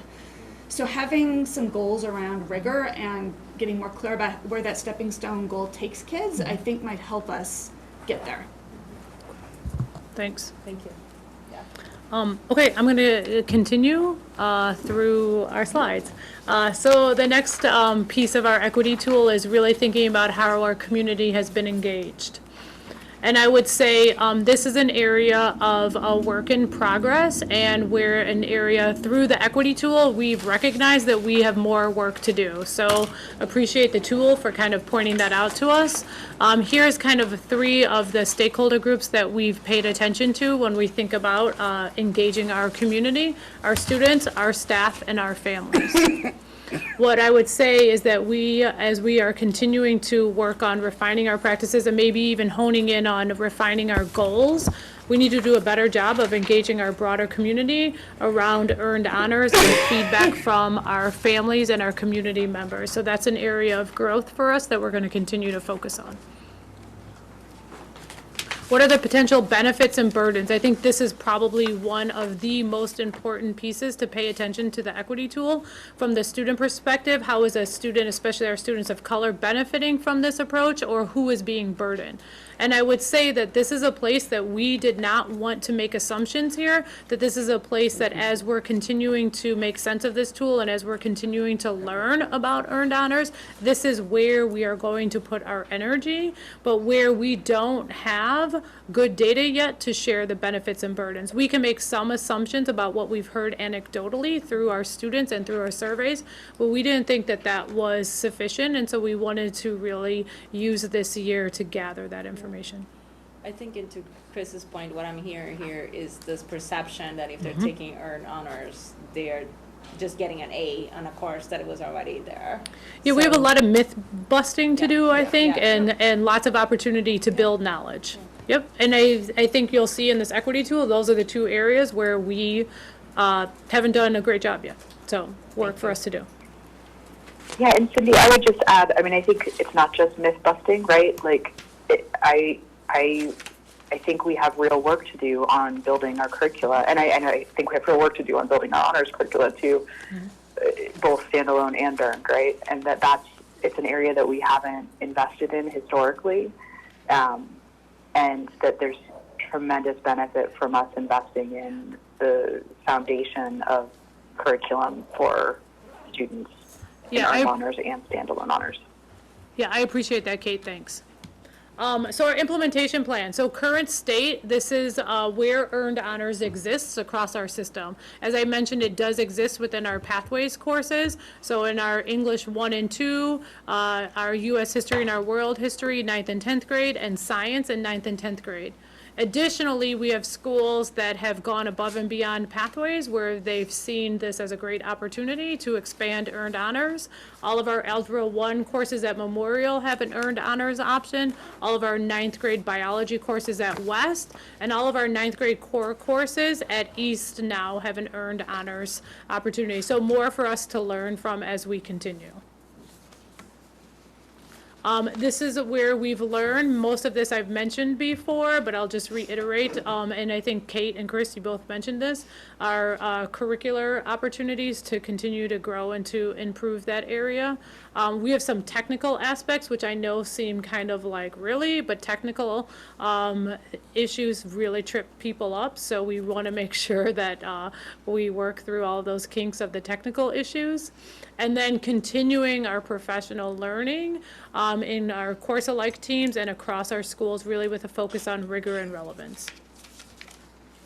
Our next steps are just our schools having the ability to expand based on their student needs and their readiness, and really considering this idea of an evaluation to really help us see where we have opportunities for growth that we haven't been able to identify or recognize internally. And I think that the piece to remember with this, someone sent an email about this today, is in no way does this mean we won't adjust, refine, and improve along the way. We are thinking about a future evaluation in 2023-24. We've learned from some other school districts about sort of the size of the cohort you want to study in an evaluation, but that certainly doesn't mean we'd wait until 2023 to make improvements, make adjustments, or certainly work with teachers and support them along the way. Yeah, we've been doing that every year. We're only 2 years in, but each year we've been adjusting and refining along the way. So I'm going to pause here for... Hold on a second, Kate. Sorry. I'm sorry, Kate. I was just going to say, I'm just going to pause here. This is kind of the end of the earned honors piece before we go into our last part of our presentation. So I'll pause if there's questions. Okay, go ahead, Kate. Are you going to talk about Black excellence later? We'll talk about it now. We can talk about it now, and we'll also talk about it with the K8 piece. Yes. Okay. Can we get Kate? Kate, go ahead. I was just going to ask, what would it take from a resource perspective if we really wanted to infuse some kind of curricular support for teachers here? I don't know if I have an answer for you. Are you talking about materials? Are you talking about time? Are you talking about professional development, or all of the above? You tell me what I would guess all of the above, but you tell me. Yeah, I mean, I think that's kind of what we've been doing along the way.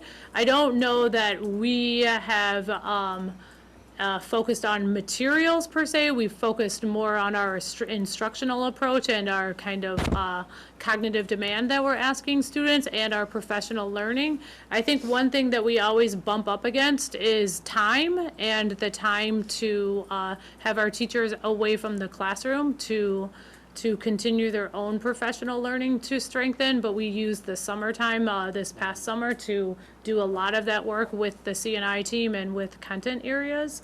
But I think we need to continue to do that. And I think we need to continue to have the kind of flexibility to work with our teachers and a little trial and error and let them continue to refine and try. I guess I'd be curious if we wanted to really accelerate that progress here, in a resource not constrained world, which isn't the world we live in, but I would be curious your approach of what you would do if you really wanted to accelerate the kind of rigor and curricular support for earned honors. Like, what would that actually look like? And you don't have to answer it now, but I think it would be interesting going into next year to understand. So I do want to push back on that sentiment, Kate, because I think the idea that just making something cost more, or just spending more money on something makes it more effective, is an absurd. You're right, Ellie. Is an absurd argument. Okay. No, it's fair. I mean, we have based this model in large part based on work that Evanston did, and they took several years of preparation from a curricular perspective, which we wanted to jump in and kind of learn as we went, which I think was the right decision, actually. But we also haven't had the opportunity, particularly with time, for our teachers to build that. And because there's so much variability in our high school curriculums, it's very difficult to have a standards kind of based approach, particularly in English and math and science, right? And math and science are probably good examples where there's kind of standards to proceed by. So it's just a question on if we wanted to allow our teachers that time and support them with materials, what that would look like. Thank you. And maybe there's nothing more we could do. But. Thank you, Kate. I'm gonna stack, so we're gonna get Ali, Chris, and Savian. No, Chris and Savian, and then you can respond together, and we're gonna move on. So I just had a quick question, and I appreciate that schools will have the autonomy to expand based on their individual needs, student interest. Would schools have the autonomy to eliminate regular honors? Okay. And then Savian? I'm with Gloria in that really want us to talk about how we incorporate Black excellence, because if I remember correctly, I didn't read a novel authored by a Black novelist until my senior year of high school, and I had taken two honors English and then AP my senior year, and I was the only Black kid in the classroom explaining why Invisible Man was such a powerful read. So I feel like that's really important in terms of engaging our Black students. And which year was that? 2013. Okay, the long one. Thank you. Thank you. Do you want to respond to, or do you have any comments about both questions, either question?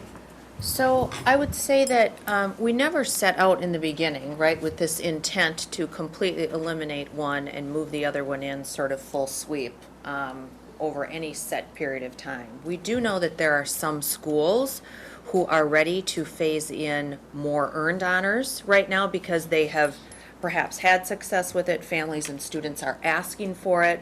So as families and students sort of vote with their feet, right? They enroll in the course that they want to be a part of. And I know someone said this to me a couple of years ago, never underestimate that power of a child sitting next to someone that looks like them in an honors course that can push them and challenge them in that honors course as well. So if a school is ready to move farther in the direction of earned honors as they phase out standalone, we would encourage them to do that, collect data. We would work with that school to make sure the opportunities and the curriculum and the assessment are rigorous. I completely agree with Kate around the rigor. We have work to do.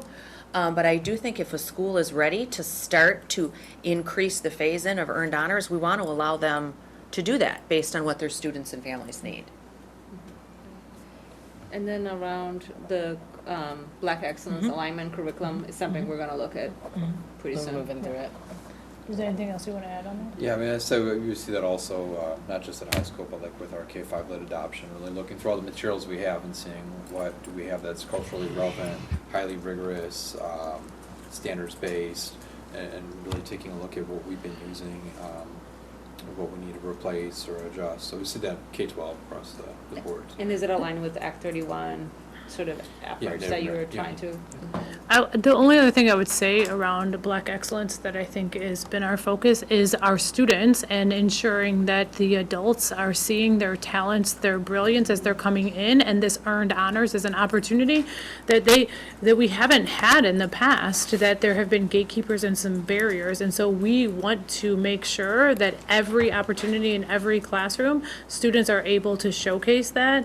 And I would say that we are also working working with our staff around their own implicit bias and what is coming to the table from them that potentially is not allowing our students to be able to have that. I think the idea of the curriculum is key, but in addition to that, we need to make sure we're recognizing the brilliance and having them earn honors through this approach, I think is a way to do that. I'm like, Yeah, Nikki, and then. And I think, Gloria, were you ahead of me? No, go ahead. Okay, sorry, didn't want to cut you off.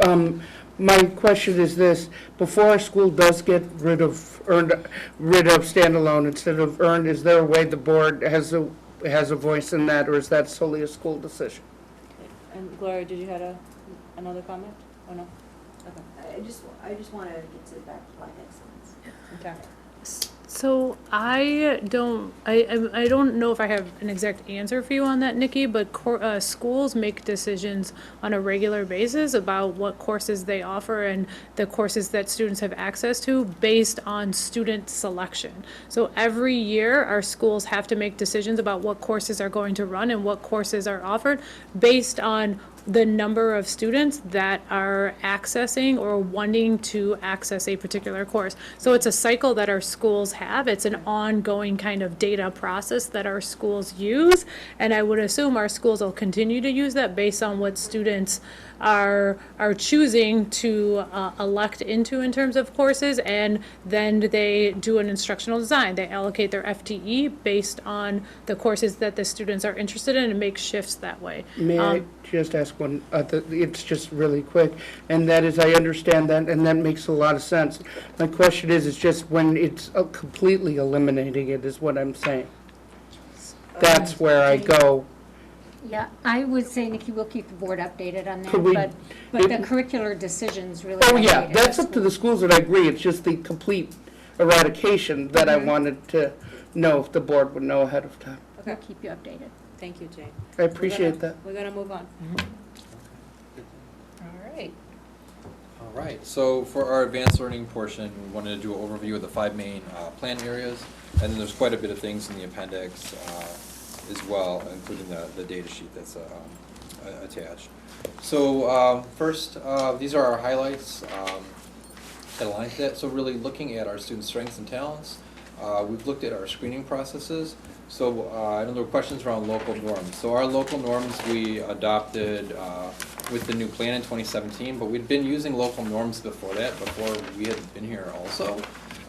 So the way the local norms play out is that it's basically the top 10% of students in the district when we're looking at MAP or other assessments, 10% building and 20% underrepresented populations. But that's not at a building level, that's at a district level. And the reason for that is if you try to do that at a building level and you have maybe 2 Hmong students or 4 Latinx students, it doesn't necessarily make sense. So you look at the district as a whole. So we developed those when we did the new plan in 2017 with OCR, working with them to make sure what we were doing was aligned to the Office of Civil Rights resolution and getting their approval when we did that. And that's also how we've seen some of our better increases towards better representation in especially in our core subject content areas, which we'll see in a couple of slides too. And then our other significant highlights are really around pieces that the Advanced Learning Advisory Committee has supported and helped with, exceeding expectations or meeting expectations on our Office for Civil Rights reporting and monitoring throughout the last several years, and strategically expanding our staffing model with your support last spring to now incorporate several teacher leaders and our new coordinator position, and then also looking at our ongoing monitoring through our advanced learning school level implementation plans, or the AL SLIPs, and getting a sort of baseline data set both in a quantitative and more of a qualitative look at what's going on at the school level to get a better sense of what the emerging trends are. So the first big area of the AL plan that we'll talk about here is identification. We already spoke a little bit to some of the successes, but we wanted to, in line with Black Excellence, highlight a few data points. We have shifted from 267 students who are Black or African American being identified several years ago to now 883 students across domains, and we'll talk a little bit more about how that breaks down by domain in a second. And our disproportionality ratio overall has really taken a nice jump toward proportional representation, which would be 1. And then we know that we need to continue looking, like we spoke about earlier, Ali, at how are we identifying students who are advanced across their linguistic skills in not just English, and so we're moving forward on that. And as science and social studies go through their curricular adoption processes, we'll also be looking at how are we identifying students in science and social studies. So you may notice on the data sheet that there's very limited identification, and most of those students were identified quite some time ago in science and social studies. So we want to look back at those processes and think about how are we acknowledging those particular areas of strength. And so as we look at identification by domain and break that down a little bit, we want to really call out that there's been some concern raised at different points around, are we just identifying our students of color, and in particular our Black and African American students, in domains that are maybe more subjective, like leadership and creativity, and what we see in the data is that we are not. We are identifying the strengths that our students of color, and in particular our Black and African American students, are bringing in all domains, and the highest numbers and percentages that we see for that particular demographic group is in literacy, math, and leadership.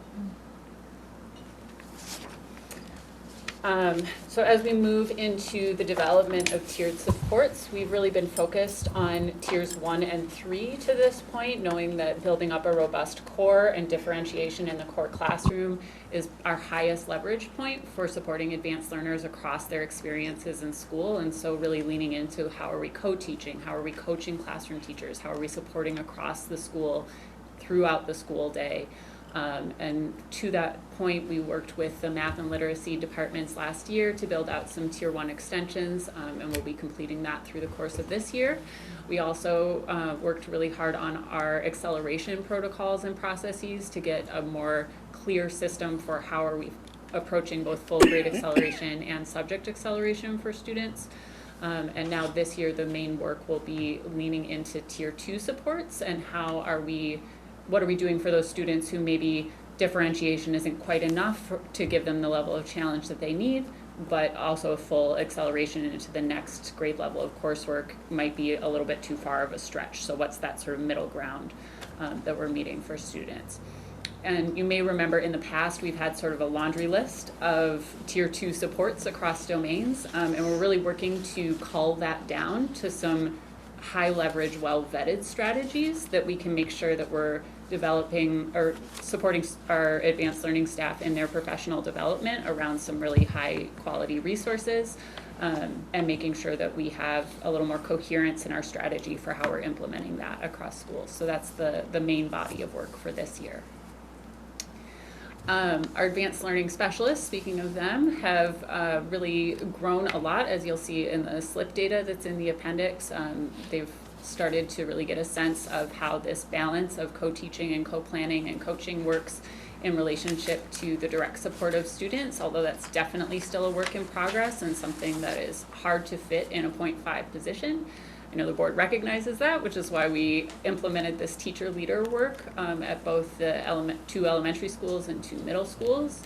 And so we are utilizing time and effort reporting with those teacher leaders at both of those levels to give us a really clear breakdown of what they're doing day by day, and to get weekly feedback from the AL department around any supports that they might need and how that's all playing out. And we'll be looking later this year with the research and data use department using the scaling tool and also the equity tool to evaluate whether that is an approach we want to move forward with, and what the effectiveness of that is in supporting our students across our schools.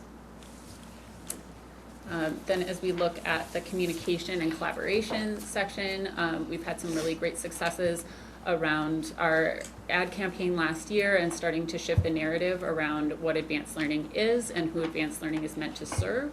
And then Also want to highlight that our Youth Voice and Vision cross-functional team is moving into its second year. And we have students from across our high schools and several of our middle schools coming together with central office staff to inform the practices that we're using to leverage student voice across our district. And so that's just been very exciting work over the course of the last couple of years. And then our big focus next is going to be moving into additional parent outreach for our Advanced Learning Advisory Committee. We've had great community involvement, but a very limited number of parent advocates or supports at that space. And so we want to make sure that we're doing some more thoughtful recruiting for that. And the last advisory committee meeting, they shared with us a great strategy that we're going to be trying out of potentially having like an AL 101 night at the site, so that as the first part of the meeting, and then allowing those who are interested to stay for the AL advisory committee meeting afterward, which will hopefully give families some onboarding into what AL is and how that looks at the district level, and then if they choose, they can be part of the committee. So we're excited about that. And then in the monitoring and accountability space, I already spoke to a fair amount of this, and I think we'll keep it brief here, but we know that the Equal Opportunity Schools work has moved forward, and we continue to stick to our monitoring around that in collaboration with the AL Advisory Committee and Secondary Programs and Pathways. The school level improvement plans have given us, as I said, a great window into what's happening at the schools, and we're continuing to refine those so that we get a stronger picture and are more aligned with the narrative that is coming forward in the new SIPs. And I think that was it. Can I add something? Yeah. So I just wanted to call our attention back out. There were a couple of attachments to the materials for this meeting tonight around the K-5 materials adoption. And I just wanted to call out, again, that theme that, high quality instruction, curriculum instruction and materials for advanced learning does not just live in the advanced learning department. We attach those to the meeting agenda and for the materials so that we are demonstrating our commitment, actually, to selecting high quality, rigorous, standards aligned materials. We have materials now in the elementary schools that are standards referenced. They are not necessarily standards aligned. And I think what will happen, and we have been seeing, I was at a literacy symposium last week, the level of rigor that we will see in higher quality materials, We want high quality materials that all students can access. The level of rigor will be higher, and we will have to support teachers in teaching that. And as an equity, all of our students deserve access to high quality, rigorous materials. And when we embark on this process of K-5 material selection, we are also looking at what materials can be used for students with advanced learning needs, students that have special education needs, students that are second language learners. I was just actually talking to a school district last year that adopted a set of high quality materials, and there are independent raters that are rating the materials around teacher usability, rigor, format, in terms of like high quality content that's historically accurate. We actually have lots of great resources to pick from. No one curricular material is going to be perfect. I just want to say that. But we know K-5 that we first and foremost that we need materials that are aligned to the standards. Second, we know that our elementary materials have to have a component of explicit structured phonics, foundational skills. We know that all students need to have access to that. And when we are looking at this, we're also looking at materials that can be served to accelerate students and support them with scaffolds up and also scaffolds if they're struggling. I also want to talk a little bit about, Caroline is in the audience, she's been working on our comprehensive assessment system and has been working very closely with some schools around formative assessment, We don't know necessarily on a regular basis how kids are doing if we don't have those short, brief, formative assessments that give us a quick snapshot of how kids learn. If all we're doing is relying on the MAP test, beginning of the year and end of the year, that doesn't give teachers the inputs and the information that they know, and it doesn't give students the immediate feedback So we knew when we were embarking on the comprehensive assessment system development that we needed a set of standards-aligned, high-quality formatives as well as high-quality curriculum. So it's curriculum, it's instruction and knowing how to scaffold, and it's assessment. I just want to be really sure to just really talk about the expansiveness of the work and how we've really been trying to work as a team to get around this together, because no amount of advanced learning specialists, we have 23 right now, no amount of advanced learning specialists is going to do everything for all kids who are advanced. The question came up, do we think 23 is the right number? I don't know the answer to that. I will say I don't think a half-time person at every building is right. It is the same. It is not certainly equitable. We're going to learn from the new staffing model that we have moving forward, but this is really a shared ownership in terms of high-quality service delivery, high-quality materials, high-quality assessment, and we attached those pieces of information to demonstrate our commitment to that it's not just a set of core materials, it is also materials that really can be expanded to meet the needs of lots of students. Thank you for all that work, Lisa, and for also attaching the additional documents. Gloria? What's the diverse makeup of the advisory committee? Is it diverse? Somewhat, not as much as we would hope. Okay. Which is part of the intentional recruitment of parents and families. We have representatives from United Way. Sal. We have, yep, Sal. Floyd came to a few. I'd say our Came to one. community representation is more diverse than our parent representation. Okay. Okay. And then, so back to the Black Excellence, I guess I just want to make sure it's that the work that we're doing, right, is aligned, and there's some close partnership between what's happening with Black Excellence and advanced learning. Right? I mean, I know Black Excellence is sort of, spread across different things, but I just really want that there's an intentional partnership there with the work around Black Excellence. Was there a particular, because we talked about curriculum, we talked about recruitment and retention. All of it. Was there Right, because something else? we have parents who are part of the Black Excellence group, right? So really, I mean, we have a community group, right? That's part of the Black Excellence, sort of leading the effort, and the conversations around advanced learning happening there.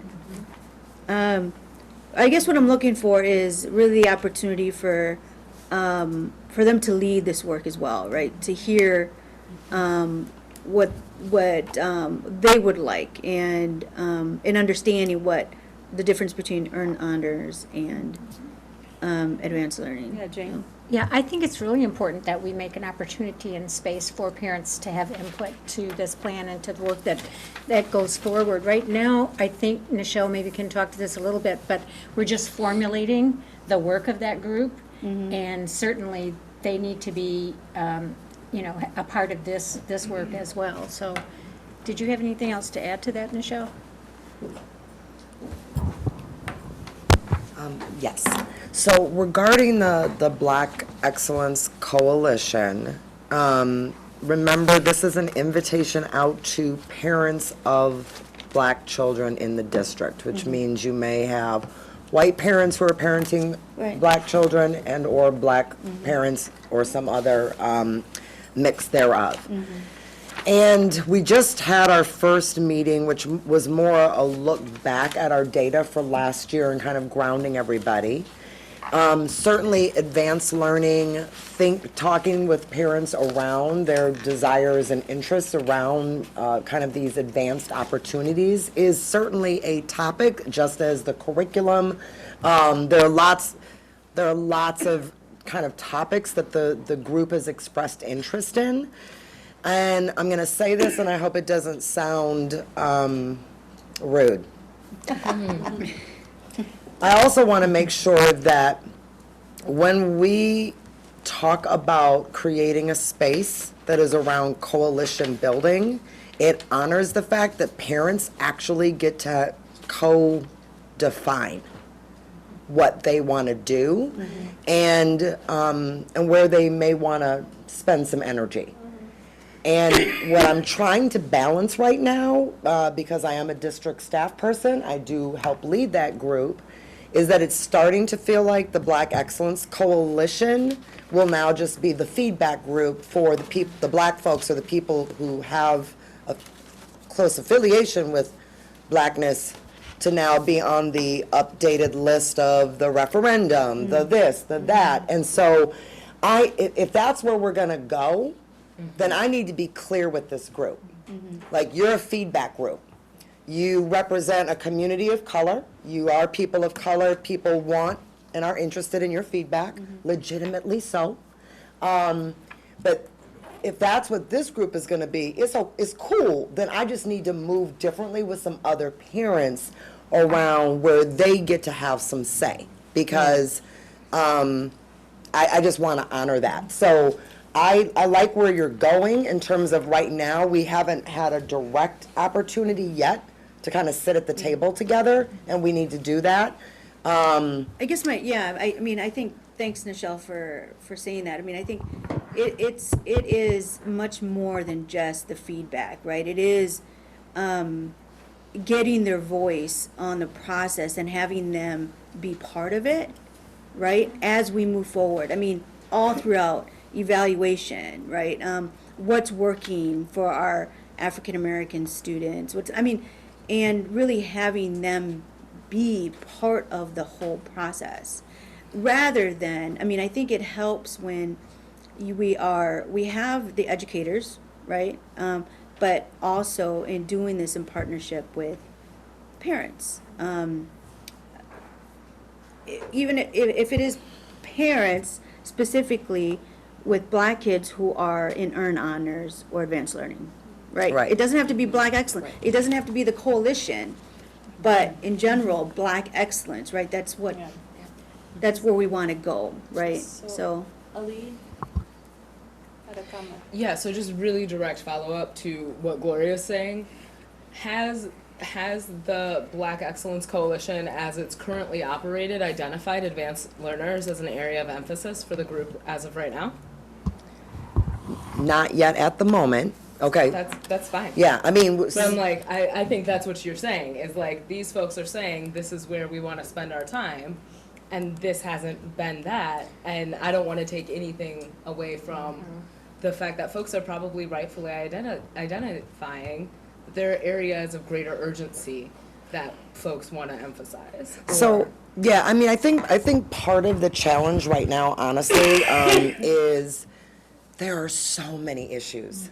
So many issues in the district, and now we're also in the search for a new superintendent. We have a potential referendum. Like, there are so many things that you could put in front of parents, and then you want to contextualize but not overly persuade or lean people in any particular direction, and leave enough space for people to bring their own lived experiences and the issues they're having. So I think the issue is, if I was meeting with the group every week, I know advanced learning would come up. I mean, it came up in just our meeting a week ago, right? We had a Black mom and dad in the room who have a kid who's gifted, who doesn't feel challenged enough, who's been identified, right? That was just one example.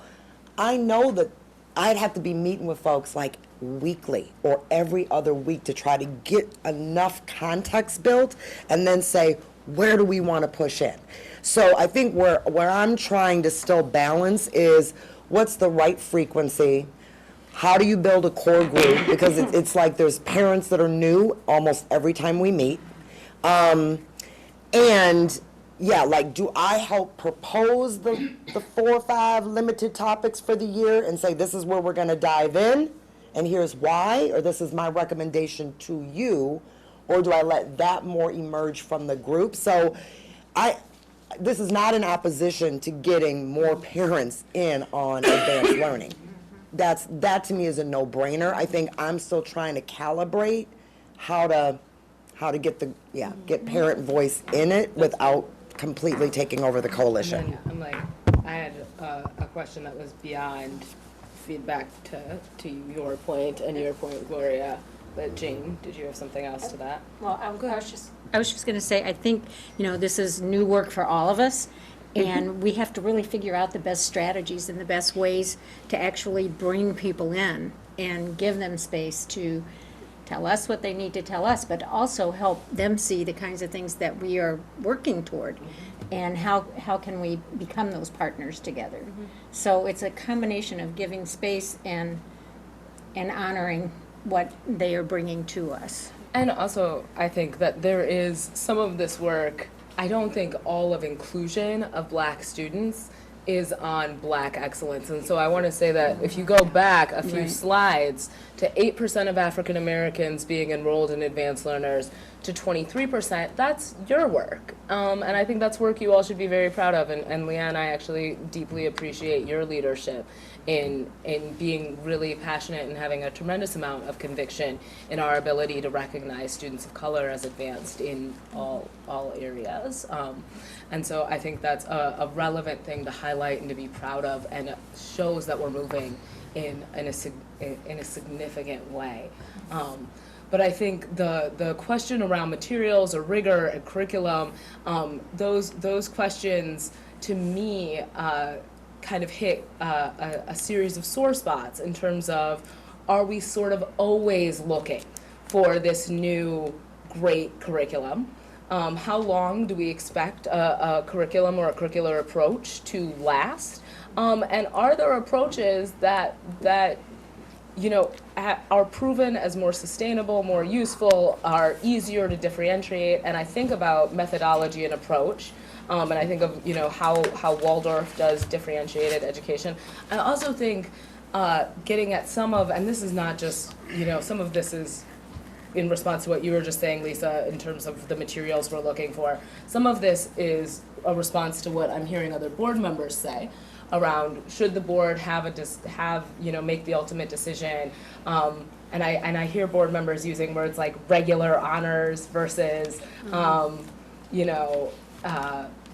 inclusive honors or integrated honors that carry a lot of subtext, honestly. Right? Are we going to continue to have honors that primarily serves white affluent students?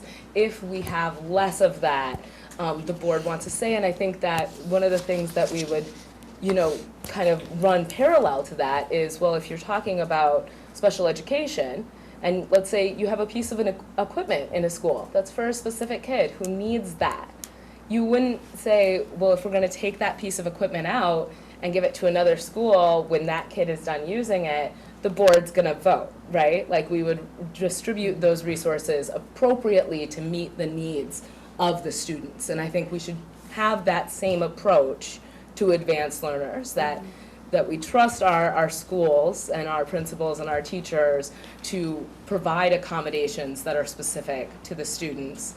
But I think getting back to that materials question, I don't want us to be in kind of this pattern of chasing or buying, honestly, in a very serious way, y'all. I don't want to see us in this pattern of buying materials every other year and saying that is somehow gonna provide the rigor we need, because I'm like, that's not, if you look at methodology and approach, that isn't a necessity to providing equity within advanced learners or within special education or within differentiated educational opportunities.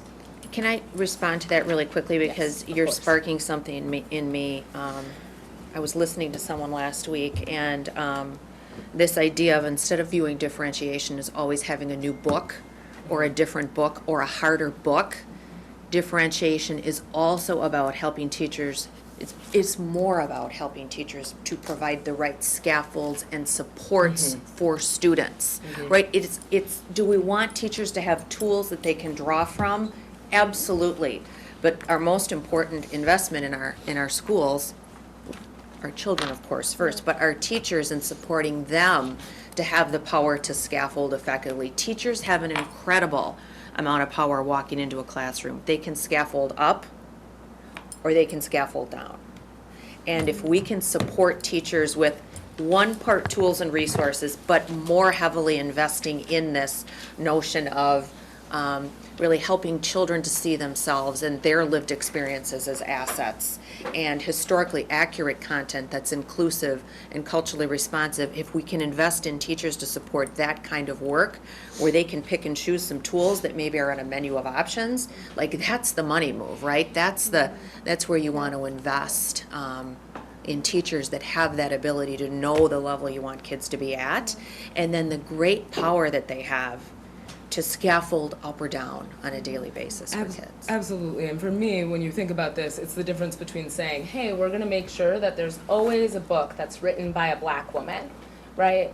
And saying, we're going to go to the public library once a semester, and we're going to make sure no matter what a student's identity is, that they can navigate the aspects of their identity that are relevant, right? Because if you always have a black woman author, then maybe you don't always have a Hmong woman author. And how far are we going to go in buying book sets before we realize like the students are going to have to come in and tell us who they are and then make those decisions for themselves. And so I think we have to weigh that, and I think what you're saying is a very balanced way to approach that. So thank you for speaking to that. So I just wanted to say, we've been sitting for a minute here, and I appreciate all the work that you're all doing, and I also appreciate a lot this conversation about the transactional way in which we often tend to operate in our work, and the opportunity for more transformative work, which that's what I'm hearing from many of you and from the work that is being elevated. I want to just point it out that the young student in the picture that has the name Artista with the glasses, his name is Diego. Oh. Now he's gone. Come back. Diego's spirit did not like that I was pointing out. There we go. Diego. Maybe that embarrassed her shy. And I've known the family for the last 10 years, and he is a brilliant young man or young student. And since I've known him, he's been talking about becoming like the first Latino president of the U.S. He just entered 6th grade. He's extremely brilliant in many areas. He is a native Spanish speaker, speaks Spanish extremely well and English extremely well. He just started 6th grade in our schools, and it was put on Spanish 1 class, right? And so we can spend a lot of time and talking about the transaction, the books, the thing. Yeah. But the energy needs to be spent on how do we make sure that Diego becomes the next, like, the first Latino president. And that means looking at the system and the ways in which we're doing that. What's that? Than I said, or second. We could be We're quicker than second, that. right, yes. Right, so like, we really need, that's the energy. I just wanted to, like, illustrate that for you all. So I know Chris and Savian and Chris, and then we're gonna move to the wrap up. So I have a few questions, and I'll try to keep them brief. My first one was on the theme of differentiation, which we've been talking about. And I noticed in the meeting materials that we did a pilot on clustering, grouping, and differentiation, and we determined that it wasn't a success and we weren't going to move forward with it. I just wanted to get some more information about why it didn't succeed and what we were going to be trying instead of that. Yeah, so clustering in our AL plan, and we describe it in there pretty well, so just, you know, because clustering brings up a lot of feelings for people, especially if they haven't gone through what it means in this context, is that you have groups at different levels within the same classroom. So you're narrowing the range, but you have kids above level, at level, below level. So the pilot was actually around school-wide clustering. So at different schools, we're ready in different ways. So we did at some specific grade levels, like 1st and 4th of the building. We had none that actually did it right out the gate at a whole school. We found that when we were doing the clustering, you also had to take into account, were we doing it by literacy, were we doing it by math, were we looking at special ed needs first, were we looking at scheduling, looking at AL needs first. So with all of those different pieces, it was a lot to take in for any given school. So we saw pockets of success with it, where it worked at certain grade levels where kids have more flexibility to move like across classrooms or up and down, but we weren't ready to do it school-wide. So the idea being that our advanced learning specialists still are part of the scheduling and class placement conversations, in that process of scheduling in middle school too. So helping to put clusters into classrooms, but we weren't going to pursue doing it school-wide at the moment, but still continue to do it as it's outlined in the plan. That's helpful, thanks. You have Did one? wanna- You I have have one? I have a couple more. Okay, go ahead. My second one is one of the most powerful slides, which was in the appendix for me, was the one on race and income, and looking at the intersectionality of the two, because that slide pretty clearly shows us that one of the biggest determinants of being identified as an advanced learner is income, which we know is very much tied to race. And if you look at the overall numbers, like at the trajectory we're going on right now, pretty soon, like half of our kids who are not low income are going to be identified as advanced learners. And maybe a quarter of our kids who are considered low income will be identified as advanced learners. And that's hugely problematic to me. And to me, and I would actually like to get your perspectives on what this says. I see two possible reasons for this. The first one being that we are relying heavily on standardized tests to identify kids, and we know that there's a really strong association between income and scores on standardized tests, and maybe we need to look at other ways of ensuring that we're identifying kids who may not be doing well on standardized tests but may be very, very bright. A second reason might just be straight up opportunity gaps. We know that kids who have money get opportunities for academic enrichment or arts enrichment outside of school, and kids who don't have money don't get that. And I firmly believe it's our role as a public school system to provide all kids with the same opportunity to end up in similar places in their lives. And so that's where you get into the curricular and content piece of this. What are we offering, particularly at the K-8 level, to close those opportunity gaps, both during school, in summer school, after school, to ensure that we're creating a level playing field for kids, regardless of their race and their income level? I think we need to grapple with that more as a district and figure out our place in closing those opportunity gaps to make sure that income isn't a barrier to advanced opportunity. And I think, that gets me to the slide where we talked about the tiered supports and the systems and structures that we have in place in K-8 at this point, and how many schools are not on track at this point. And to me, those two are tied together. If we're not on track to actually support advanced instruction in our K-8 schools, we're not going to be closing opportunity gaps. So looking at that whole big picture, I hope we can come back and continue this conversation about advanced learning in the context of closing gaps, particularly for low-income students, and keeping that intersectionality in mind.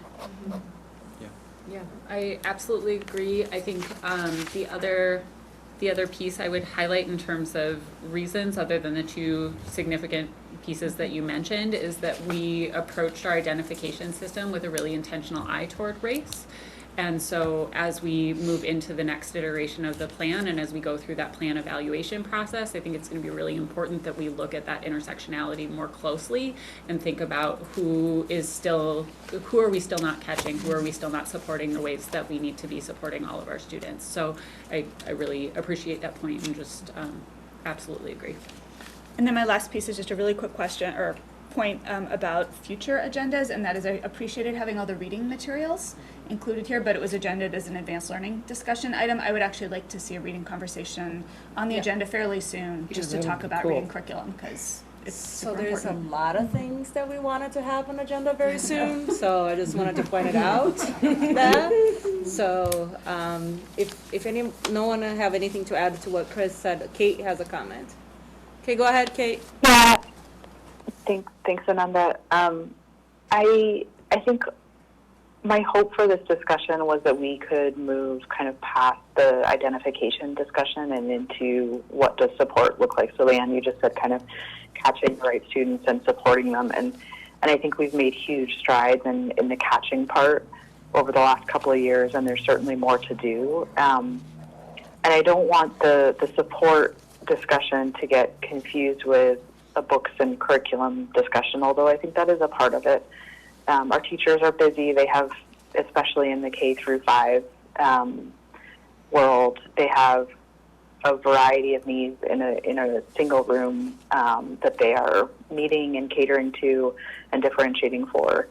And so I think, the next time we have this discussion, my hope is that we can spend more time on what the experience of a kid is who's identified. The experience right now is could be improved, I think. And I think that we need to start measuring ourselves based on what that experience is like, not just based on who's been identified. Being identified isn't winning here. Being identified is the start line. And so I would love to, the next time we have this discussion, be able to look at some of the information around, are we educating our advanced learners and having their growth map what we would expect it to map? Where that's possible via standardized tests, great. Where it's not, let's find another way to do it. But we need to make sure we're actually delivering instruction in a differentiated way that challenges our advanced learners in their respective domains. And we have no way to know that right now.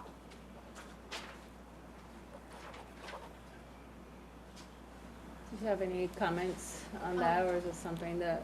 Can you go to the last slide? The last in the appendix? Just the very last slide. So I know that the board will get another opportunity. Well, yeah, so we have, the OCR resolution agreement and the update presentation. But the last slide in the whole, the deck that we were using is, I know one of the times we came together, we were worried that the external evaluation wasn't gonna happen soon enough for advanced learning. Just wanted to let you guys know, to foreshadow, that we actually have to begin the RFP process this May. So we will have another opportunity to get after a really good RFP and then design sort of the questions that we want to ask, the data we want to take a look at for the next formal external evaluation. So we already know to stay on cycle with that 5-year plan that you all approved. We actually have to start that in May.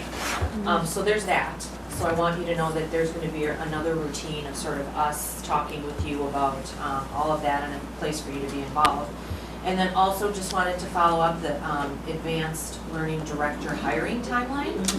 We will be reposting that position for a permanent director of advanced learning again in the spring, and are working with HR to design a process where voices are heard from families and staff and community. And we're working with Deirdre and the team around that to get really specific and transparent about what that process will be for the next time. So I just wanted to wrap those two up in there and let you know you'll have a couple other opportunities as the external evaluation unfolds to maybe do things differently, we learned last time, and get some more voices at the table. Thank you all so much. Yeah, thank you. This was a lot. Thank you, everyone. for the Good, I think great you have to do a discussion. motion to adjourn. No, there is one more thing. Yeah, you have to give us update. Oh, I had forgotten, I'm sorry. So, next item on the agenda is an update on the superintendent search. We are moving along. We are just a few days behind. We are solidifying the survey that we want to send out. So BWP sent us a survey with a list of questions. We felt that it really did pertain to some of the questions that pertain to the needs of the district, and really so we changed some of it and we sent it back. BWP is going to have a final version of the survey to us on Wednesday, so we hope to have that online by the end of the week or the beginning of next week. So we'll have a survey online. It'll be on that website that was given out, and people can start taking it. We have taken all the organizations that we listed together as a group, and we have identified time slots for the different organizations to meet with BWP on the 29th and 30th. I believe they will be here. They will be hosting the community engagement sessions at the hotel across the street. And so, the DoubleTree? The one with the cookies. Yeah. And parking. So, Sorry. I mean, they're gonna cover 2 full days of just community engagement with different organizations. So, once we finalize that calendar, we'll send it out to the board. You guys will also see the survey before we actually put it online. And, you know, if you guys wanna, you know, make changes or add something, you can, you know, get back to me, but I'll send it out as soon as we get the survey back from them. I'll send it out to you also, you take a look at it. And then, we'll send out the calendar of the community engagement sessions. Gloria, did you have a question? just really quick, I've had like some kind of health stuff going on in the last few weeks, and so I'm not sure if I missed their communication with board members about interviews for each of us. But have they interviewed board members individually yet? No. They were supposed to, you guys Okay. were supposed to, or they were I'm like, supposed that's the answer. I just wanted to make sure that I was Yeah. like not the one person No. who didn't do it. They're Okay. supposed So, to contact us. what I'll do is I'll send an email to all of you with their contact information, Okay. and then you contact them individually. I'm sorry.